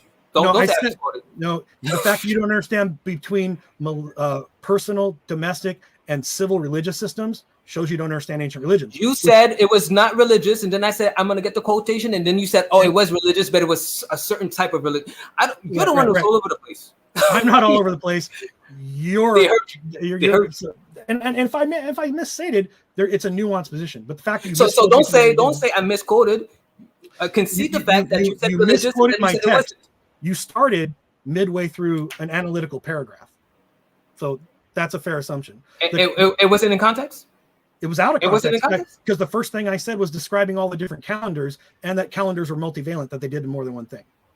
I don't disagree with that. Okay. What I was presenting doesn't undermine that very claim. The point I was establishing, the point, because you misrepresented my point. The point I was establishing, you suggested that it is within the purview of the civil calendar. Then you suggested they're conceptually different. Then you suggested that they're distinct.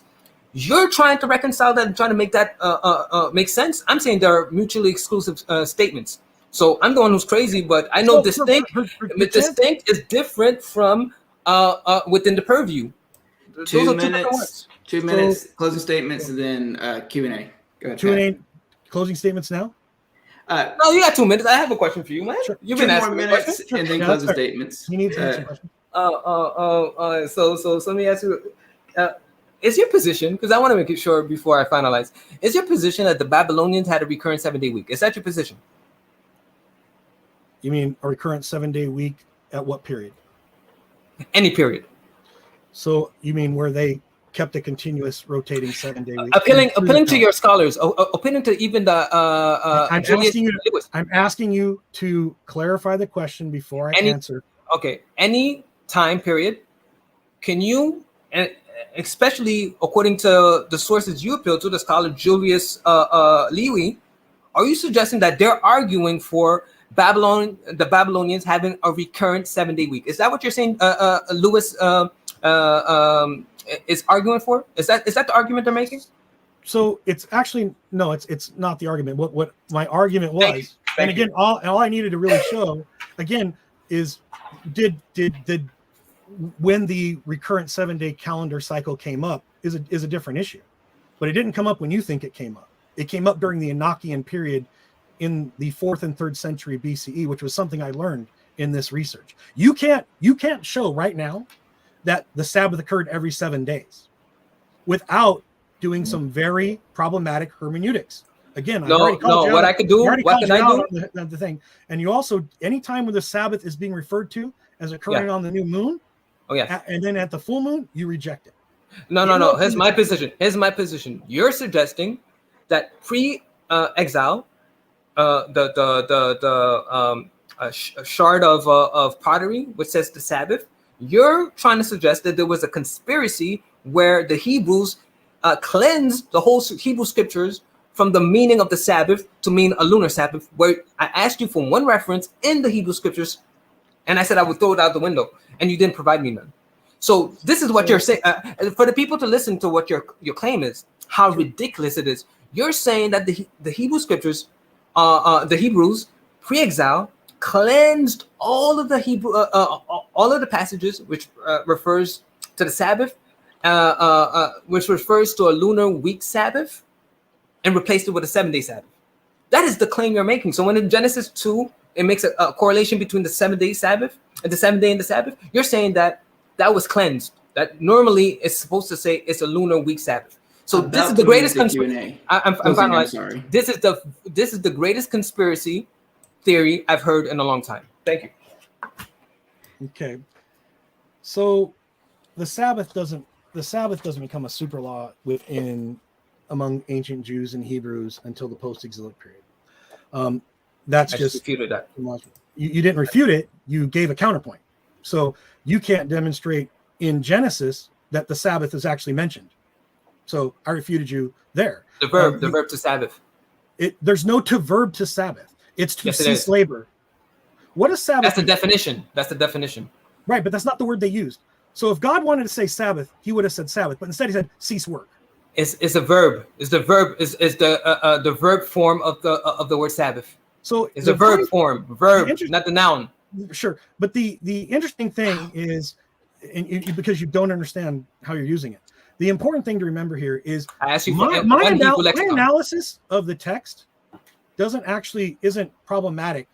Like you can reconstruct the lunar solar calendar using pre-exilic material and then a post-exilic calendar in the post-exilic period. But you're claiming for an early exilic period. That little ostraca that you're referring to says Sabbath, but it also doesn't say Sabbath in the 7th day. It just says Sabbath. It says Sabbath in a period. Yeah. You'll have to at minimum agree that both of our interpretations of that single piece of archaeology I agree. Yeah, We finally agree. Both of our positions, me saying that it only refers to a full moon Sabbath, and you saying it's a weekly Sabbath. I Neither one of agree. us can conclusively say that, right? No, I can finalize with this. I totally agree with your assessment. I'm saying this is a 7-day Sabbath. Why? Because we have a plethora of examples in the scripture that it refers to a 7-day Sabbath, and never once does it refer to a lunar weekly Sabbath. And I asked you for a reference, you couldn't provide one. And the conspiracy that you're trying to establish here is that the fact that they would cleanse the whole corpus of the Hebrew scriptures from this so-called lunar weekly Sabbath. We don't find it nowhere. So this is the conspiracy that you're providing, and this is the greatest conspiracy I've heard. This is greater than the 9/11 conspiracy. So thank you very much for establishing your position. We could go to the crowd now. Before we move on, Pat, did you have anything you wanted to add to that? Because I see you're looking for something. Yeah, I am. If you could do it, Okay. I'm throwing this in the outside, and I'm jumping with it. I'm going to find the text before the closing, and I'm sorry. I apologize to the audience. I don't have a lunar weekly Sabbath. No, in there Nehemiah. There are lunar Sabbaths. That's Leviticus 23. I made it clear, verse 3 and 4. Distinction between the 7-day Sabbath and the lunar Sabbath. Clearly established, distinct. There we can see a distinct between the weekly calendar and the monthly calendar. That's clearly established. But according to him, that was cleansed, and it doesn't mean that. All the verses that refers to the 7-day Sabbath doesn't mean 7-day Sabbath. It means a lunar weekly Sabbath. Nowhere in scripture. The greatest conspiracy ever heard. And they say I'm far-fetched with my two propositions. Come on, guys. It's not. So let's start taking questions from the audience. I'll spend some time looking at this. Yeah. The day you could do that. The day you could do that. This Bible. Well, considering the amount of research I actually am holding, No. You didn't present you didn't present any example. So by that, that's conclusive enough for me. So, you're holding to a conspiracy. I'm holding to I'm not holding a conspiracy. I'm holding to a precedent established in scripture. You're holding to a conspiracy. Okay. I'm good enough with that. Okay, and that's 29 minutes of open dialogue. So very good. Okay, so we're going to move into closing statements, 3 minutes or less, then a couple questions from the audience, and then we'll wrap this up. All right. So I'm going to start off.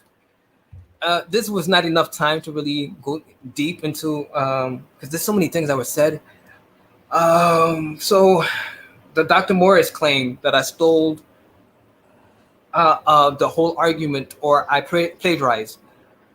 I don't think you understand what plagiarize means, because this argument that the 7-day cycle is Hebraic is not new.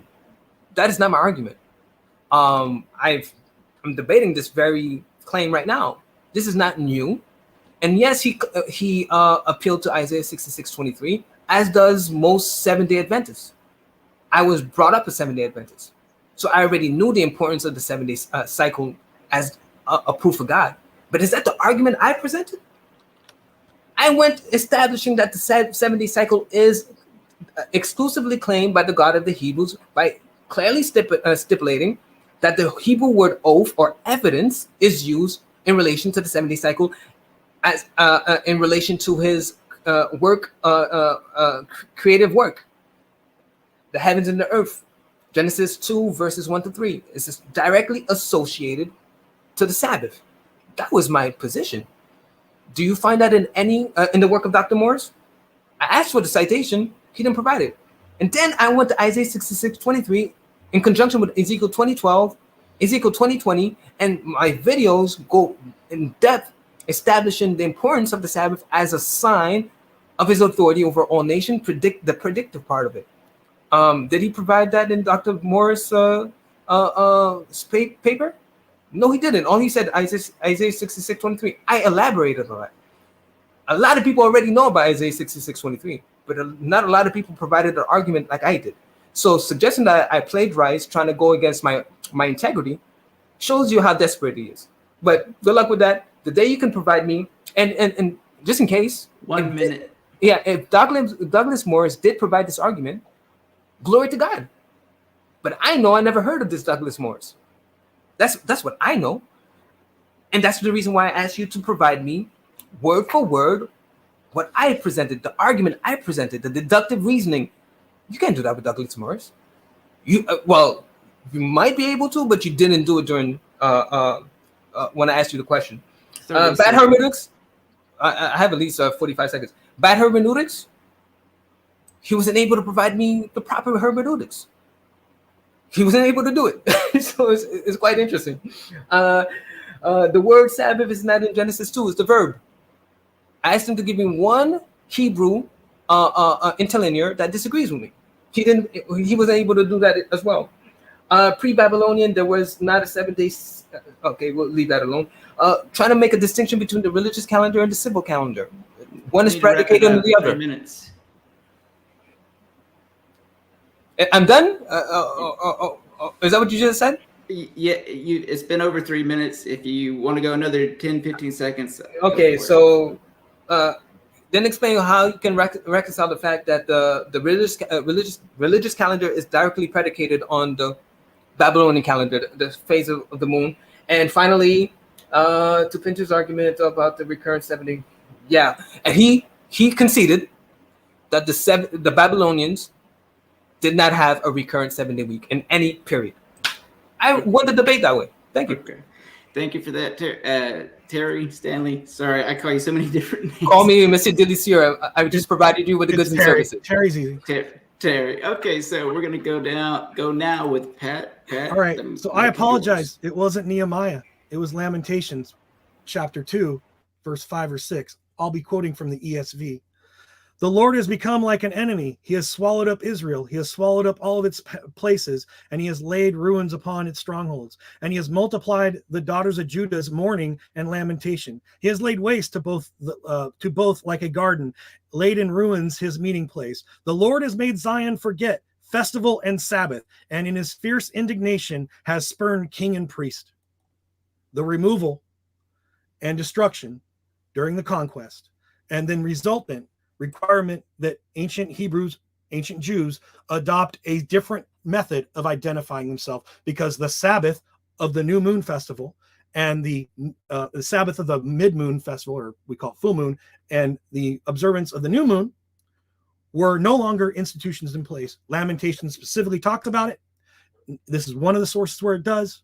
Sorry I didn't have it offhand, but I have a lot of paperwork here. And all I have to show is today that the anthropological answer, that the 7-day week was already modeled for the ancient Hebrews. The religious system and observance of a polytheistic system in many adjacent cultures identified the every 7-day was important for the veneration of gods.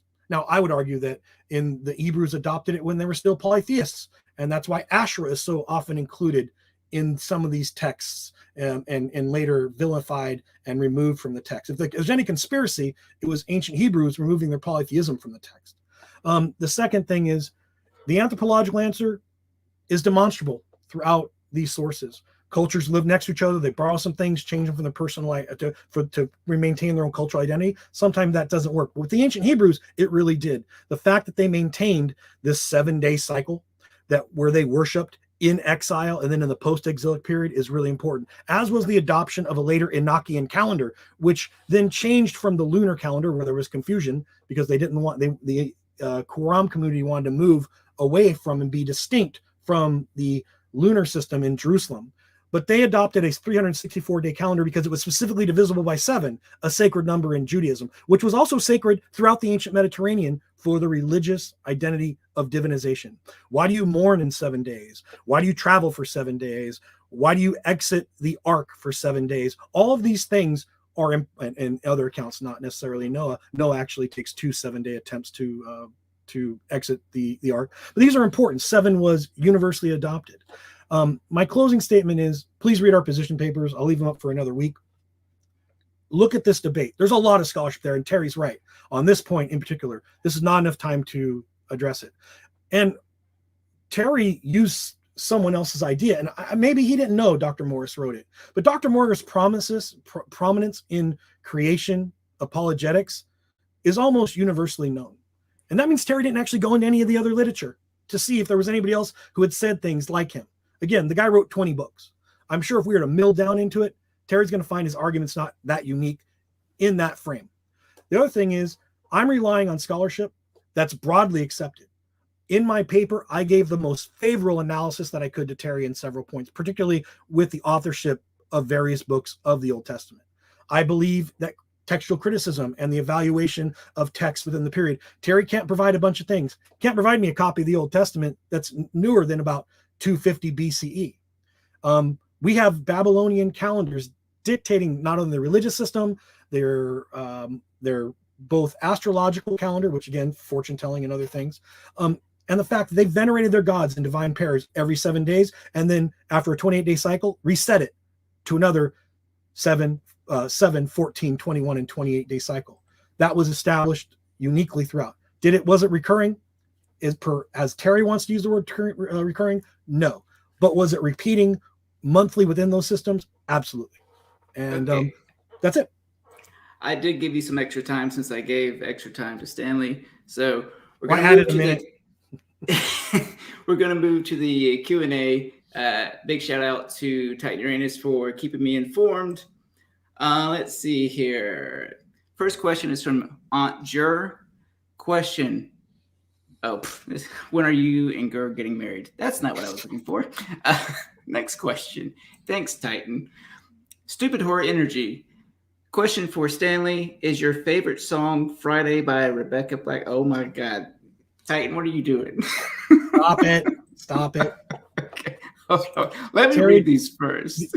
Now, Terry and I bantered back and forth, but the audience owes him more respect for that than coming in here. Oh, so Stanley, I just realized I had you muted. That's my mistake. Okay. I wasn't entertaining these questions, so okay. I should have been muted to begin with. But go ahead. Well, here's a question for you from Kip Davis. Go ahead. Kip Davis. Wait. Let me give a salute to my Kip Davis.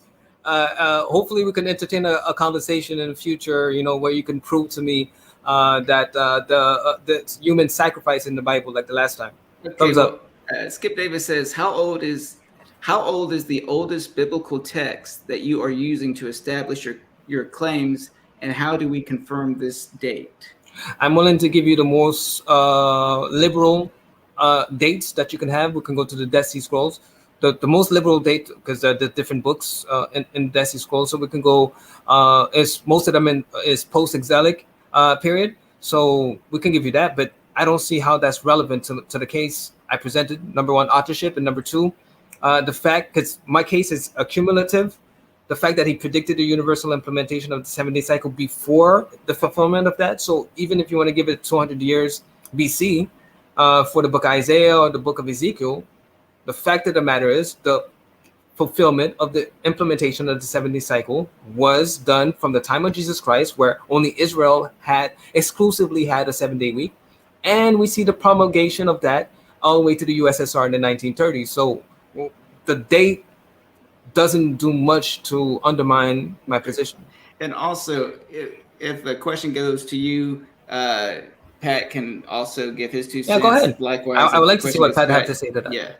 So Pat, if you have anything to say to that question, go for it. Now that the heated part's over, I'm willing to send Terry any of my research. And I think what Terry could do is take some time to come back and kind of look at what can a different approach to the text allow him as a Christian to maybe re-examine why his faith claimed the way it is, and come out on the other side going, maybe even in some ways more strong, but more nuanced in his understanding what was going on in the region at the time. That the ancient Hebrews in the post-exilic period were divided over how they were going to keep their calendar. That's why we have different texts being transmitted and different polemic statements that occur both in and outside of the text. And I would just encourage Terry, there's a broad field of scholarship. A lot of Christian scholars, like Mark Ward, in a lot of what you can read other people that are in your faith position that would say, Terry, let's look at it this way, and maybe we'll arrive at a different understanding of God and come out as Christians stronger than we entered.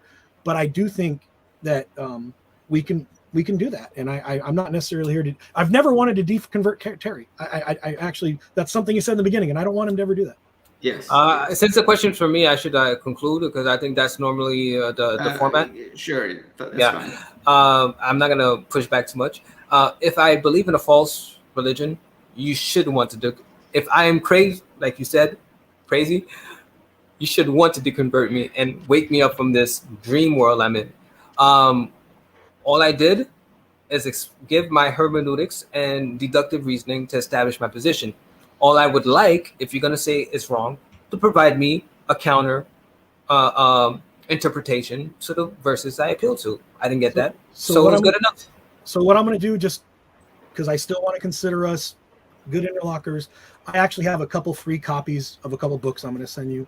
I have the Oxford University Press's book on, like, basically the literary history of the Bible. I'll send it to you in a PDF because I have your email. And I also have the analysis of the formation of the Pentateuch, which I think, again, these are all most of the people doing this analysis are theologians, or at least people who are taking a very academic look at the text. And all I ask you to do is, you may never be convinced by them, but just to look at them and see if, as a Christian, it allows you to look at something, and whether or not it's a false religion or not.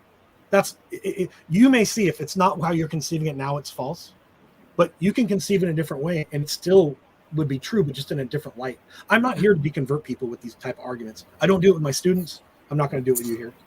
Now, just a quick, not a rebuttal, but a quick. Then we need to move on. Just to let you know, the arguments that you might provide for the compilation of the Old Testament, I might agree with them. Again, right. I didn't. No. But the thing is, I didn't come here to argue for the authors of the messengers found in Scripture. I came here to demonstrate the God of the Hebrews, and ipso facto, confirming every messenger he had. That's so. It could have been Moses, or it could have been somebody under Moses. The fact still remains: the word is divinely inspired by the fact that it subjugated our reality to its will. And Pat, correct me if I'm wrong. Is Kip Davis a doctor? Yes, he is. Okay, so I have a video on my channel where we had a nice interaction. It was delicious. And so Dr. Kip Davis has another question. Is it impossible to keep the Sabbath in a weekly cycle that is greater than 7 days? If so, why? It's not possible because it says the 7 day. So it's something specifically relating to a cycle, an appointment day. So I said it from the Hebrew word moed. So an appointment day. So if you go against that principle, if you have a different weekly cycle that's not established in Genesis 1, then you're not talking about the Sabbath. You're talking about something else. So I'd like to answer that as well. Yeah. The answer is absolutely. And I would point Dr. Davis to field of scholarship, like the works of Jacob Wright, Dr. Michael Sabal. I might say things wrong, but I'll send it to if he wants to. Basically, the Sabbath wasn't a 7 day cycle initially within ancient Judaism, so it would be very possible from my analysis to keep both the new moon festival and the full moon Sabbath, which appears to be very clearly identified in the pre-exilic versus post-exilic material. I'm going to finalize. That's all beautiful.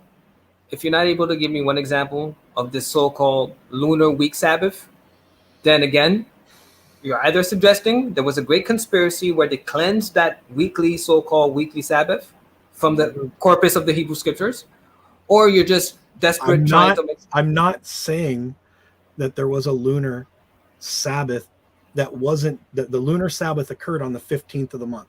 That's what I'm saying. I'm not saying it's a week. I'm saying the Sabbath initially in Judaism was the 15th of the month, not every 7 days. Okay, the 15th of the month of every month? At the full moon.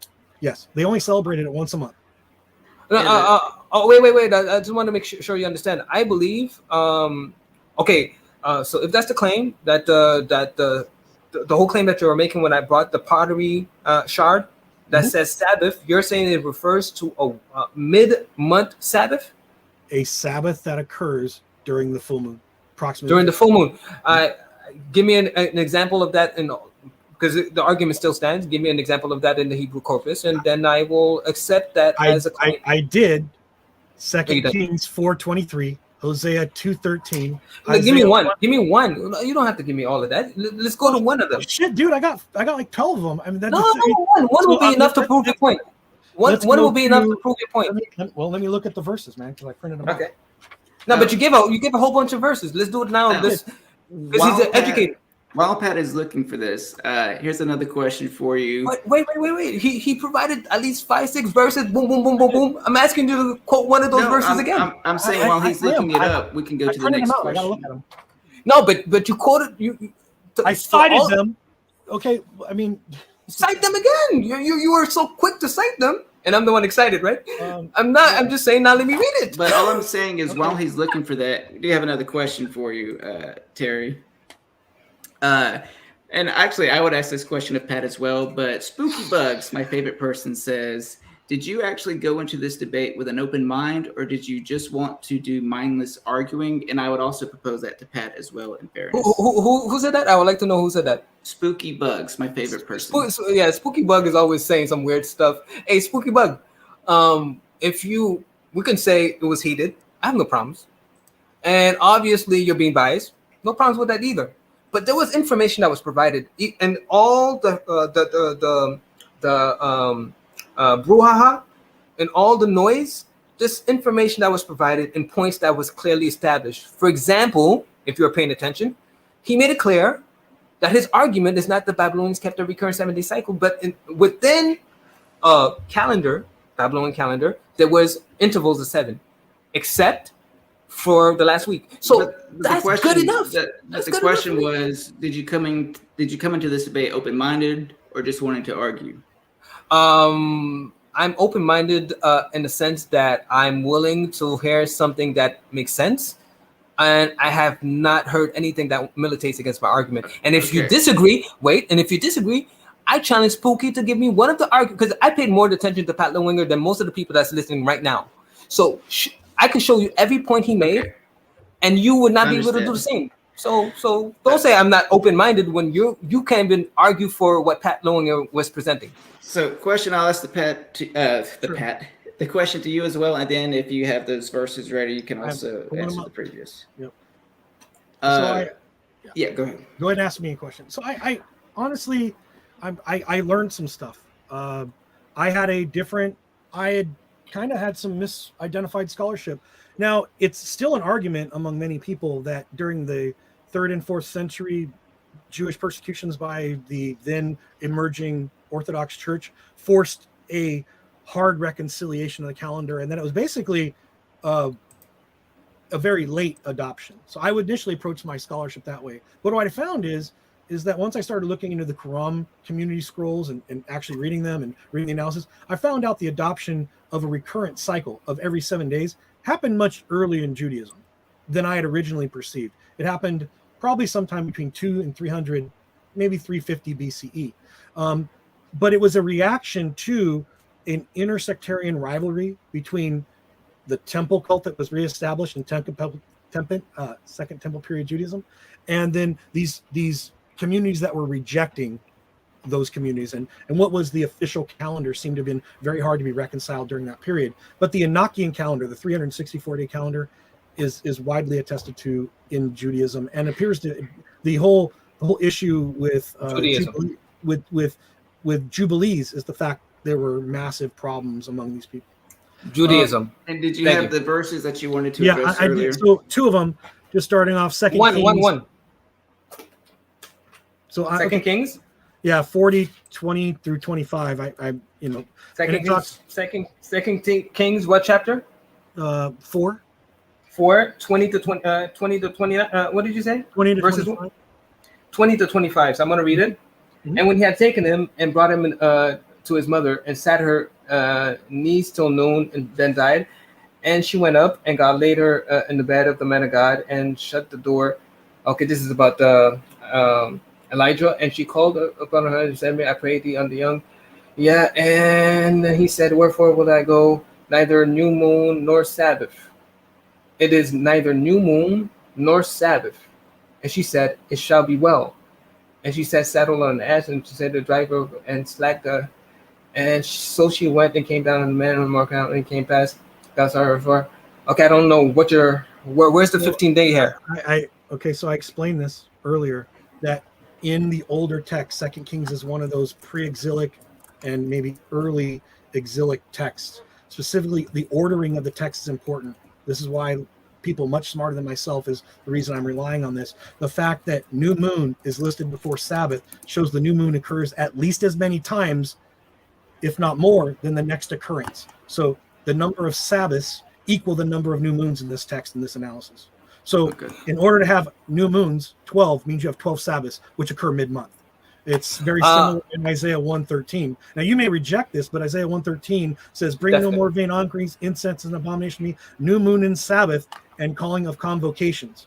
Now, so new moons and Sabbaths were more important, and they were equal number. So if you equal number of new moons and Sabbaths, that means it's a mid-month ritual.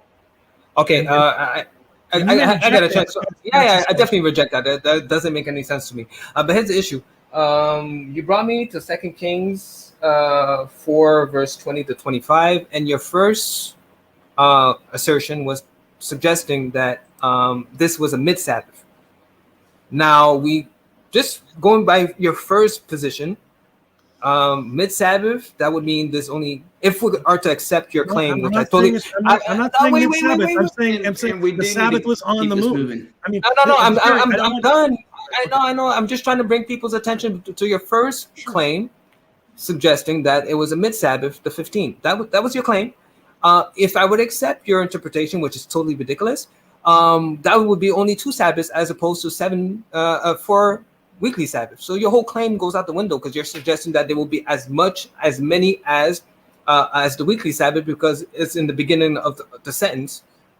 But two Sabbaths, if you're comparing the 15th as being a mid Sabbath, that's only 2 Sabbaths as opposed to 4 Sabbaths. So again, it's totally out the window. Right. Yeah, it's totally ridiculous. The Sabbath was a day. That's why you shouldn't go to scholars. I shouldn't go to really smart people. The fact that the new moon and the Sabbath were actually celebrated the same number of times per month. So if the new moon only happens once, that means the Sabbath's only celebrated once. And then other festivals were celebrated less often per year. And that's the ordering. That's how ancient Hebrew scribes wrote, by the way. So they didn't have to give numeric values to everything. And when they do give numeric values, they did. It's similar in Isaiah, again, 13. And a whole bunch of conjecturing. Sure, it's not conjecture. It's a lot of conjecturing. No, it's analytical scholarship. So, we have more questions to get to. All right, sure. Let's get through them. Okay, I don't know how to pronounce his name. Adhef Hu Chow. I don't know. I'm sorry. For Terry, can you explain how the Noah's story says the waters came from the deep implies it's older than Gilgamesh? All right, so let me respond to this. And please keep it brief if you can. Yeah, I'm trying to do that too, because that's a complicated question. I made it clear. Let's say back in the days, I used to cheat on my science papers. I would copy on a person, and my teacher, Madame Tiboul, would be like, "Hey, Terry, what are you doing?" And I'm like, "Oh shit, I have to give my paper first." So I gave my paper first, and the person, although I gave my paper first, it doesn't mean that the information that I copied was from me.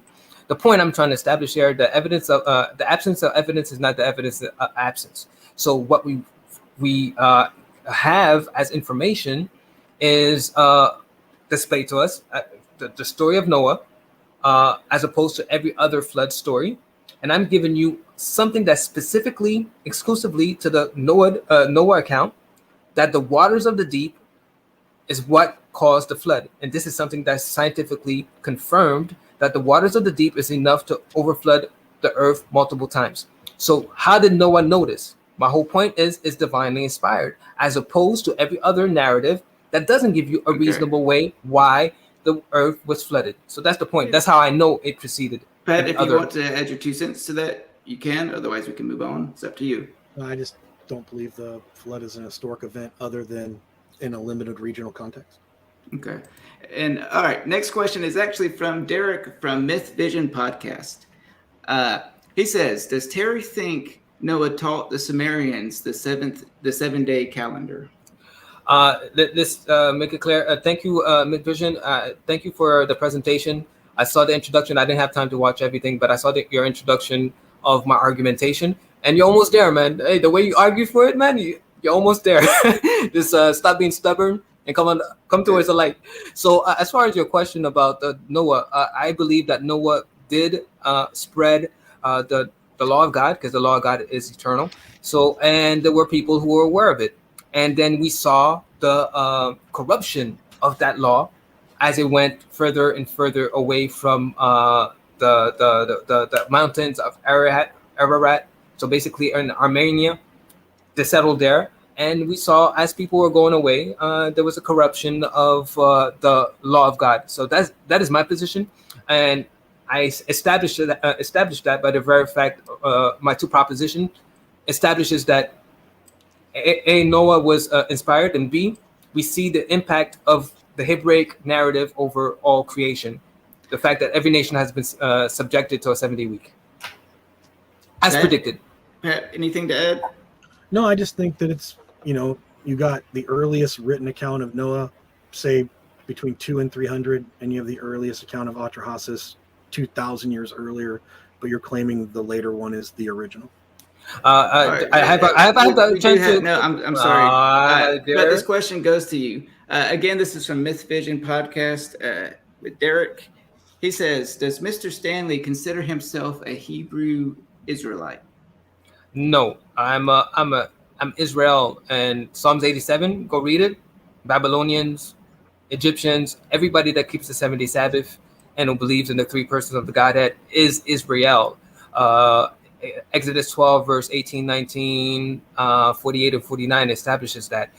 Ezekiel 47, verse 23 says, "I will be like a person who is a native born." What else? Isaiah 14, verse 1. So clearly establishing Israel is not has nothing to do with genealogy. It's a spiritual seed, as per Malachi 2:15. So that is my position, or Jeremiah 2:15, one of the two. So that is my position, and that's the reason why I consider myself part of the congregation of Israel. Okay, Pat, anything to add? Okay, this one said, this is from Caleb Gillock, says, "So does Terry accept Esther but not the book of Jude or Ezekiel?"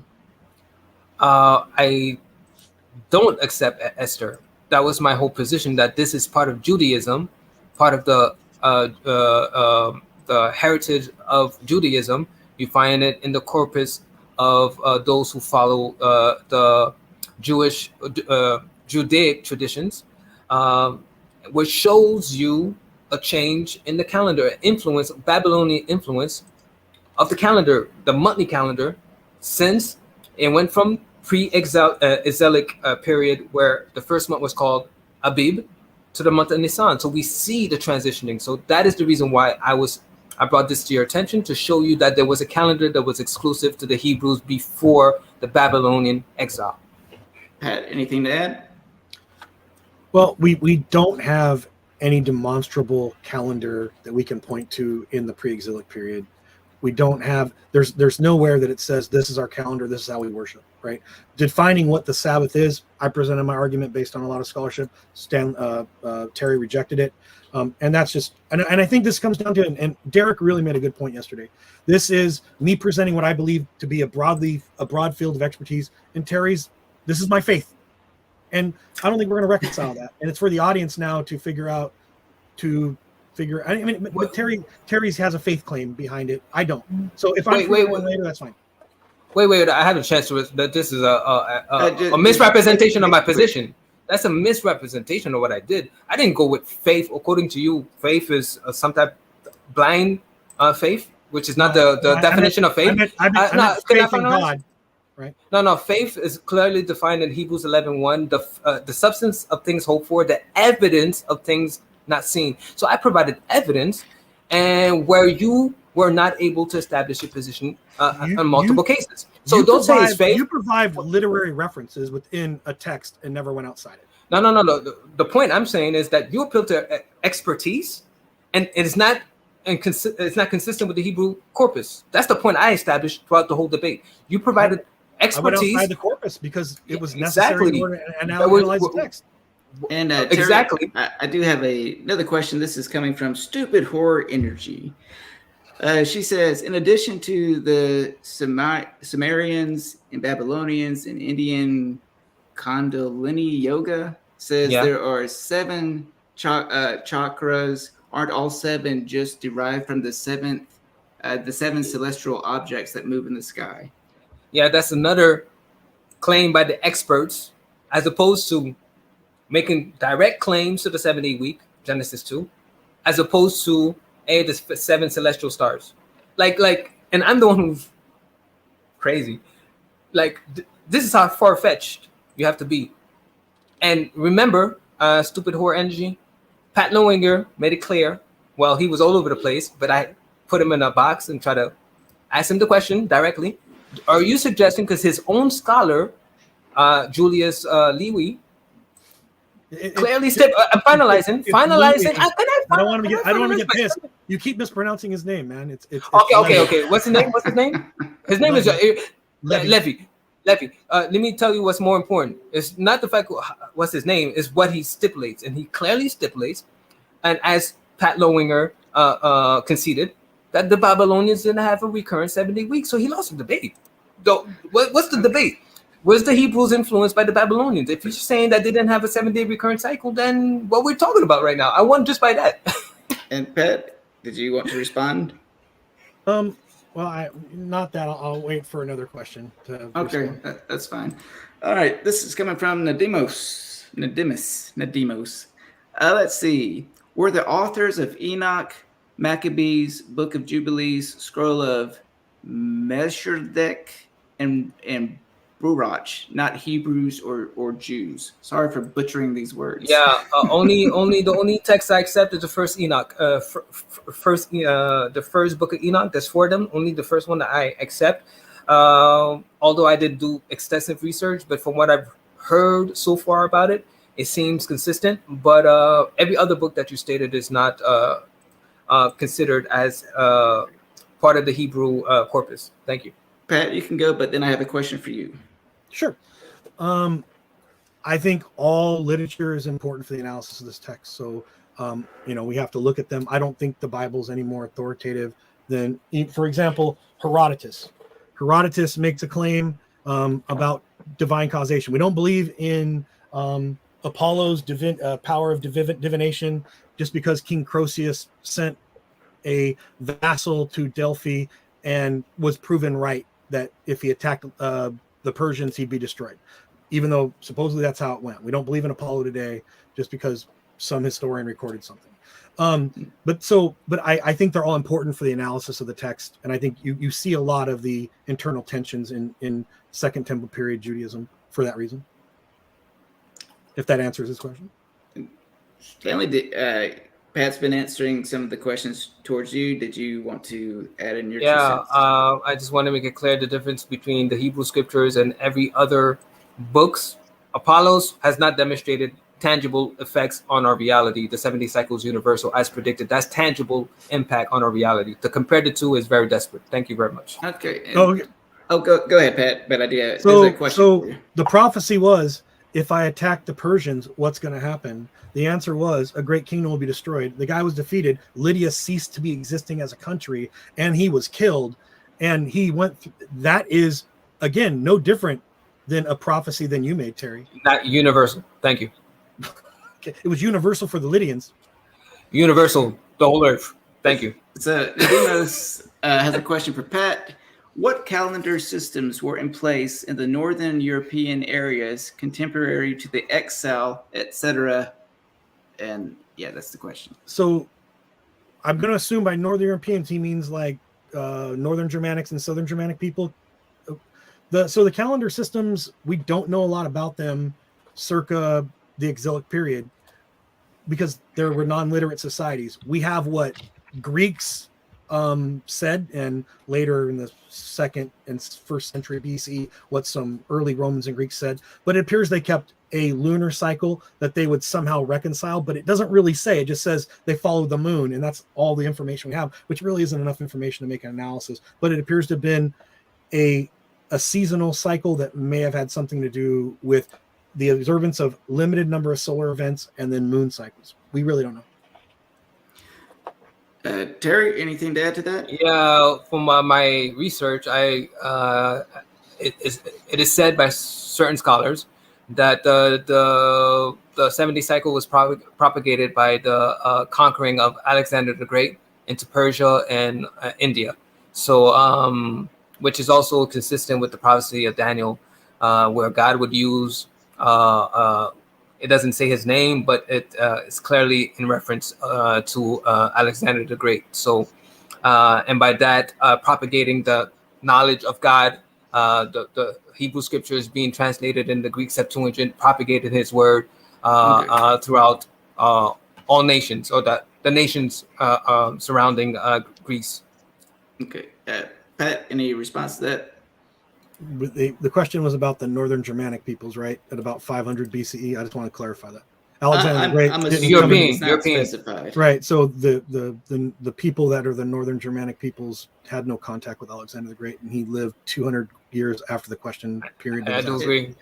European, he said. And another question for Pat from B.S. Lewis. Did you have fun tonight? Yeah. And what about you, Stanley? I had a lot of fun. Just want to make sure, like, guys, I know you guys don't like me, and it's okay. I love all of you guys. The fact that I'm here is the fact that I love you guys. I will give you credit, Stanley, because you have come into a lion's den. Yeah, to me, the funny thing is, you think I came to the lion's den, but I don't think I came to the lion's den. That's the thing. That's the thing. That you guys think that way, but I don't. Here's the issue. I was called crazy, and I'm okay with that. I'm totally okay with that. The only thing is that I would love somebody to actually demonstrate that instead of appealing to emotions and a whole bunch of arguments that lead nowhere. So okay. I think I had a lot of fun here, and I was able to establish my case quite decisively. So I'm going to address this because you brought it up. Terry, I'm in all honesty, I've talked to Gur about this privately. I am legitimately concerned that, and I'm not trying to be rude, but as someone who doesn't know you that well, I want to make sure that there's not something else going on where I'm taking advantage of you. And I know you're but see, this is the issue. Even if I don't want to be the guy that, like, if you do have some issue, I don't want to take advantage of that. I understand. So I honestly, my honest belief is there may be a need for you to talk to someone professionally. And I don't want you to think that I'm not willing to say that to your face, because I was actually concerned whether or not this debate should No, but you didn't say it to my face. You said it. You said it on the stream. He's telling you now, though. No. I do understand. After I brought it to his attention, that's the difference. But here's the issue. I've been having a conversation with people for about 2 weeks whether or not we should have this debate. But never with me. I brought it to your attention. Here's the only difference. I'm crazy, no problem. But yet you were not able to demonstrate that with your argumentation. I could pinpoint every point I made that destroys your position. That destroys your position. You conceded that the Babylonians did not keep a recurrent 70 cycle. I won just because of that. So a crazy person won against you. So that wasn't. But that wasn't the argument, Terry. Our debate was that was part of your. That was the origin of the 7-day cycle. Not they have your position paper. Cycle. They have your position paper. Pat, I'm sorry, Terry. You gotta let Pat finish. So that was never the argument. The fact that the Jews adopted a 7-day week, you added 7-day recurrent cycle because that's your shtick. You never actually really addressed my argumentation that the 7-day cycle was adopted and then became a recurrent system under Judaism. They borrowed the 7-day week. That's actually my argumentation. So the seventh day was made sacred through emulation. That's what I said. The reason why I put recurrent is because you guys, because I'm the crazy one here. Right. Recurrent, wait, 7-day week has to be recurrent. I don't need to put recurrent, but I know what I'm dealing with. So the reason why I put recurrent is because I have to hold your hand to cross the street. That's the reason why I did it. A crazy guy has to hold your hand to understand a cycle is recurrent. So Terry, in all seriousness, you think you won? But I'm crazy. I'm okay. I never said crazy, by the way. I said it doesn't matter. It doesn't matter. So, I'm sorry to meet you, Stanley. I'm sorry. Let Pat finish. Go ahead. This is the issue. I think everyone else that's watching this, but you, sees that I might be right about we shouldn't debate because it may not have been the best thing for your mental health. And I'm being serious. I'm worried that this narrow focus. I don't want to. I'm not a clinician, dude. But I'm being very serious. and I don't know if just go see someone, and if they say, no, Stanley, you're fucking fine, then I'll feel great. But I did have reservations about doing this because a clinical psychologist read your paper, and if you want, I'll get you her contact information. And she said, Pat, you're an asshole if you debate this guy. Okay. That was your wife, right? That was your wife. No, my wife's a clinical hematologist, not a psychologist. Okay. I thought you said that she was. That's what you said. Okay, no, go ahead. So I talked to Gurr and other people in confidence saying, hey, man, if I don't feel very good about this, if this is the case. And again, we talked about whether or not you wanted to continue. And you have a habit of pushing if anyone gives you any reason to think that they were backing out. So I couldn't give you an out. But I am concerned that for you, and I'm trying to be somewhat empathetic. Ultimately, dude, I don't give a fuck if you're going to be an asshole about it. Here's the thing. I challenge you to watch this video and watch how many times you panic. Watch how many times. Wait. This is to make this quick. I'm not gonna attack his mental. I could, but I won't. Here's my thing. No, I don't need to. People could see for themselves. Watch the video again, and watch every point I established and every question I asked you, and how many times you diverted and how many times you switched position. Oh, is it religious? No, it's not religious. That's to me schizophrenia, but I'm not gonna say you're schizophrenic. I'm just gonna say that you got caught. It's okay to say I'm crazy until I win the debate. Yeah, I'm okay. So I got a question again from Dr. Kip Davis. This is actually for Pat. I'm glad Pat got some questions. How do we establish the dates of ancient texts, and why is this problematic for the traditional dates of the Hebrew Bible? Irrelevant. We typically do it based off a couple things. King's lists. There is quite a bit of work now in radiometric carbon dating. We do internal critiques on, basically events that are internal in the text, internal chronologies. But ultimately, it comes down to a whole wide degree of specialties: archaeology, post-archaeological analysis, a literary critique of texts, and I think that's kind of what Kip's getting at. But basically, we have to use the text themselves to help date them. And sometimes we can also say the text may appear to be older because of some of the language used. So I don't want to say that the texts of the corpus, most of the texts of the Old Testament, like the Pentateuch, I wouldn't say they're 2nd or 3rd century only because that's the oldest copies. I would say they're definitely some exilic and post-exilic material. So we can date some of the texts into the 7th century BCE. So the text is older than our copy, but it's a complex analysis. Okay. To respond? Well, yes, I'm going to let you respond. And then I think that's enough questions because we're at 2 hours and a half. No problem. So go ahead and respond. To all my Christian brothers and sisters that is going to be watching this, notice that they have all this knowledge and this expertise, but totally irrelevant to the case in point, which is what? I provided 2 arguments. Authorship, he just conceded the Babylonian never had a recurrent 7-day week. Won the debate there. And number 2 is the predictive part, and that the 7-day cycle will be universal. And by that, I have established that Jesus Christ is sovereign over all nations. So that's good enough for me. But again, talking about the dating of the certain books in the Hebrew scriptures is totally irrelevant to the case I presented, because you cannot go any time before the Hebrew scriptures showing me that they kept a recurrent 7-day week. So it doesn't matter of the dating. And number 2, there's no ancient civilization that predicted the universal implementation of the 7-day cycle. So I won the debate easily. Thank you. Okay. So again, thanks for having us. Thanks for hosting us. Thanks to the audience for sticking around. Absolutely. But I think I presented a much more cogent argument based on the majority of scholarship and available evidence. Terry's argument is circular and rejects anything that is not supportive of his argument. I had to change my position from an earlier analysis to a later analysis, that the texts were older and the adoption of a 7-day cycle in Judaism occurred before I initially thought it had. But ultimately, it wasn't enough to push me to accepting it as a universally mandated thing by God at the time the texts were actually generated. The issue with it is an acknowledgement that there was cultural pressure in the region. This is an anthropological issue along with the linguistics and the other things. But again, thanks for having us on. Terry, maybe another time. I'm not going to say I'm going to debate you, but no, you said you said you wouldn't debate me again after this one, and I think I proved my case, so you don't have to.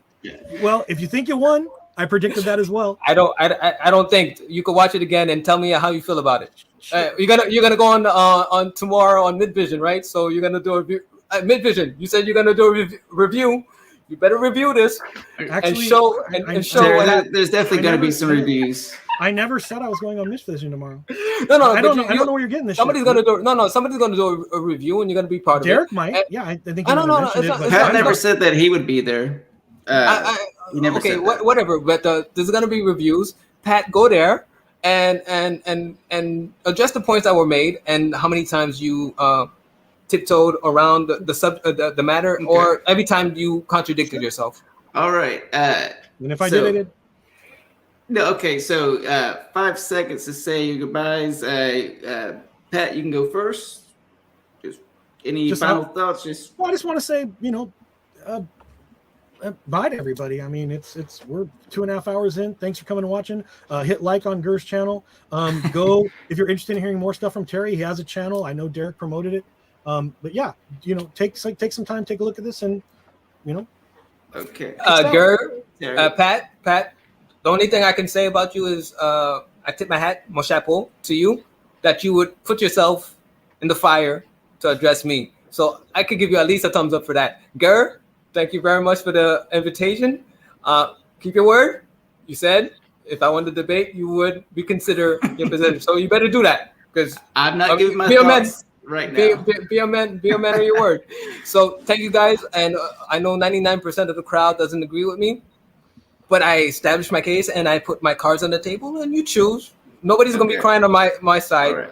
God is not desperate. We're not looking for people to be saved. So don't worry about it. Okay. So thank you very much, and take care of yourself. Take care, everybody.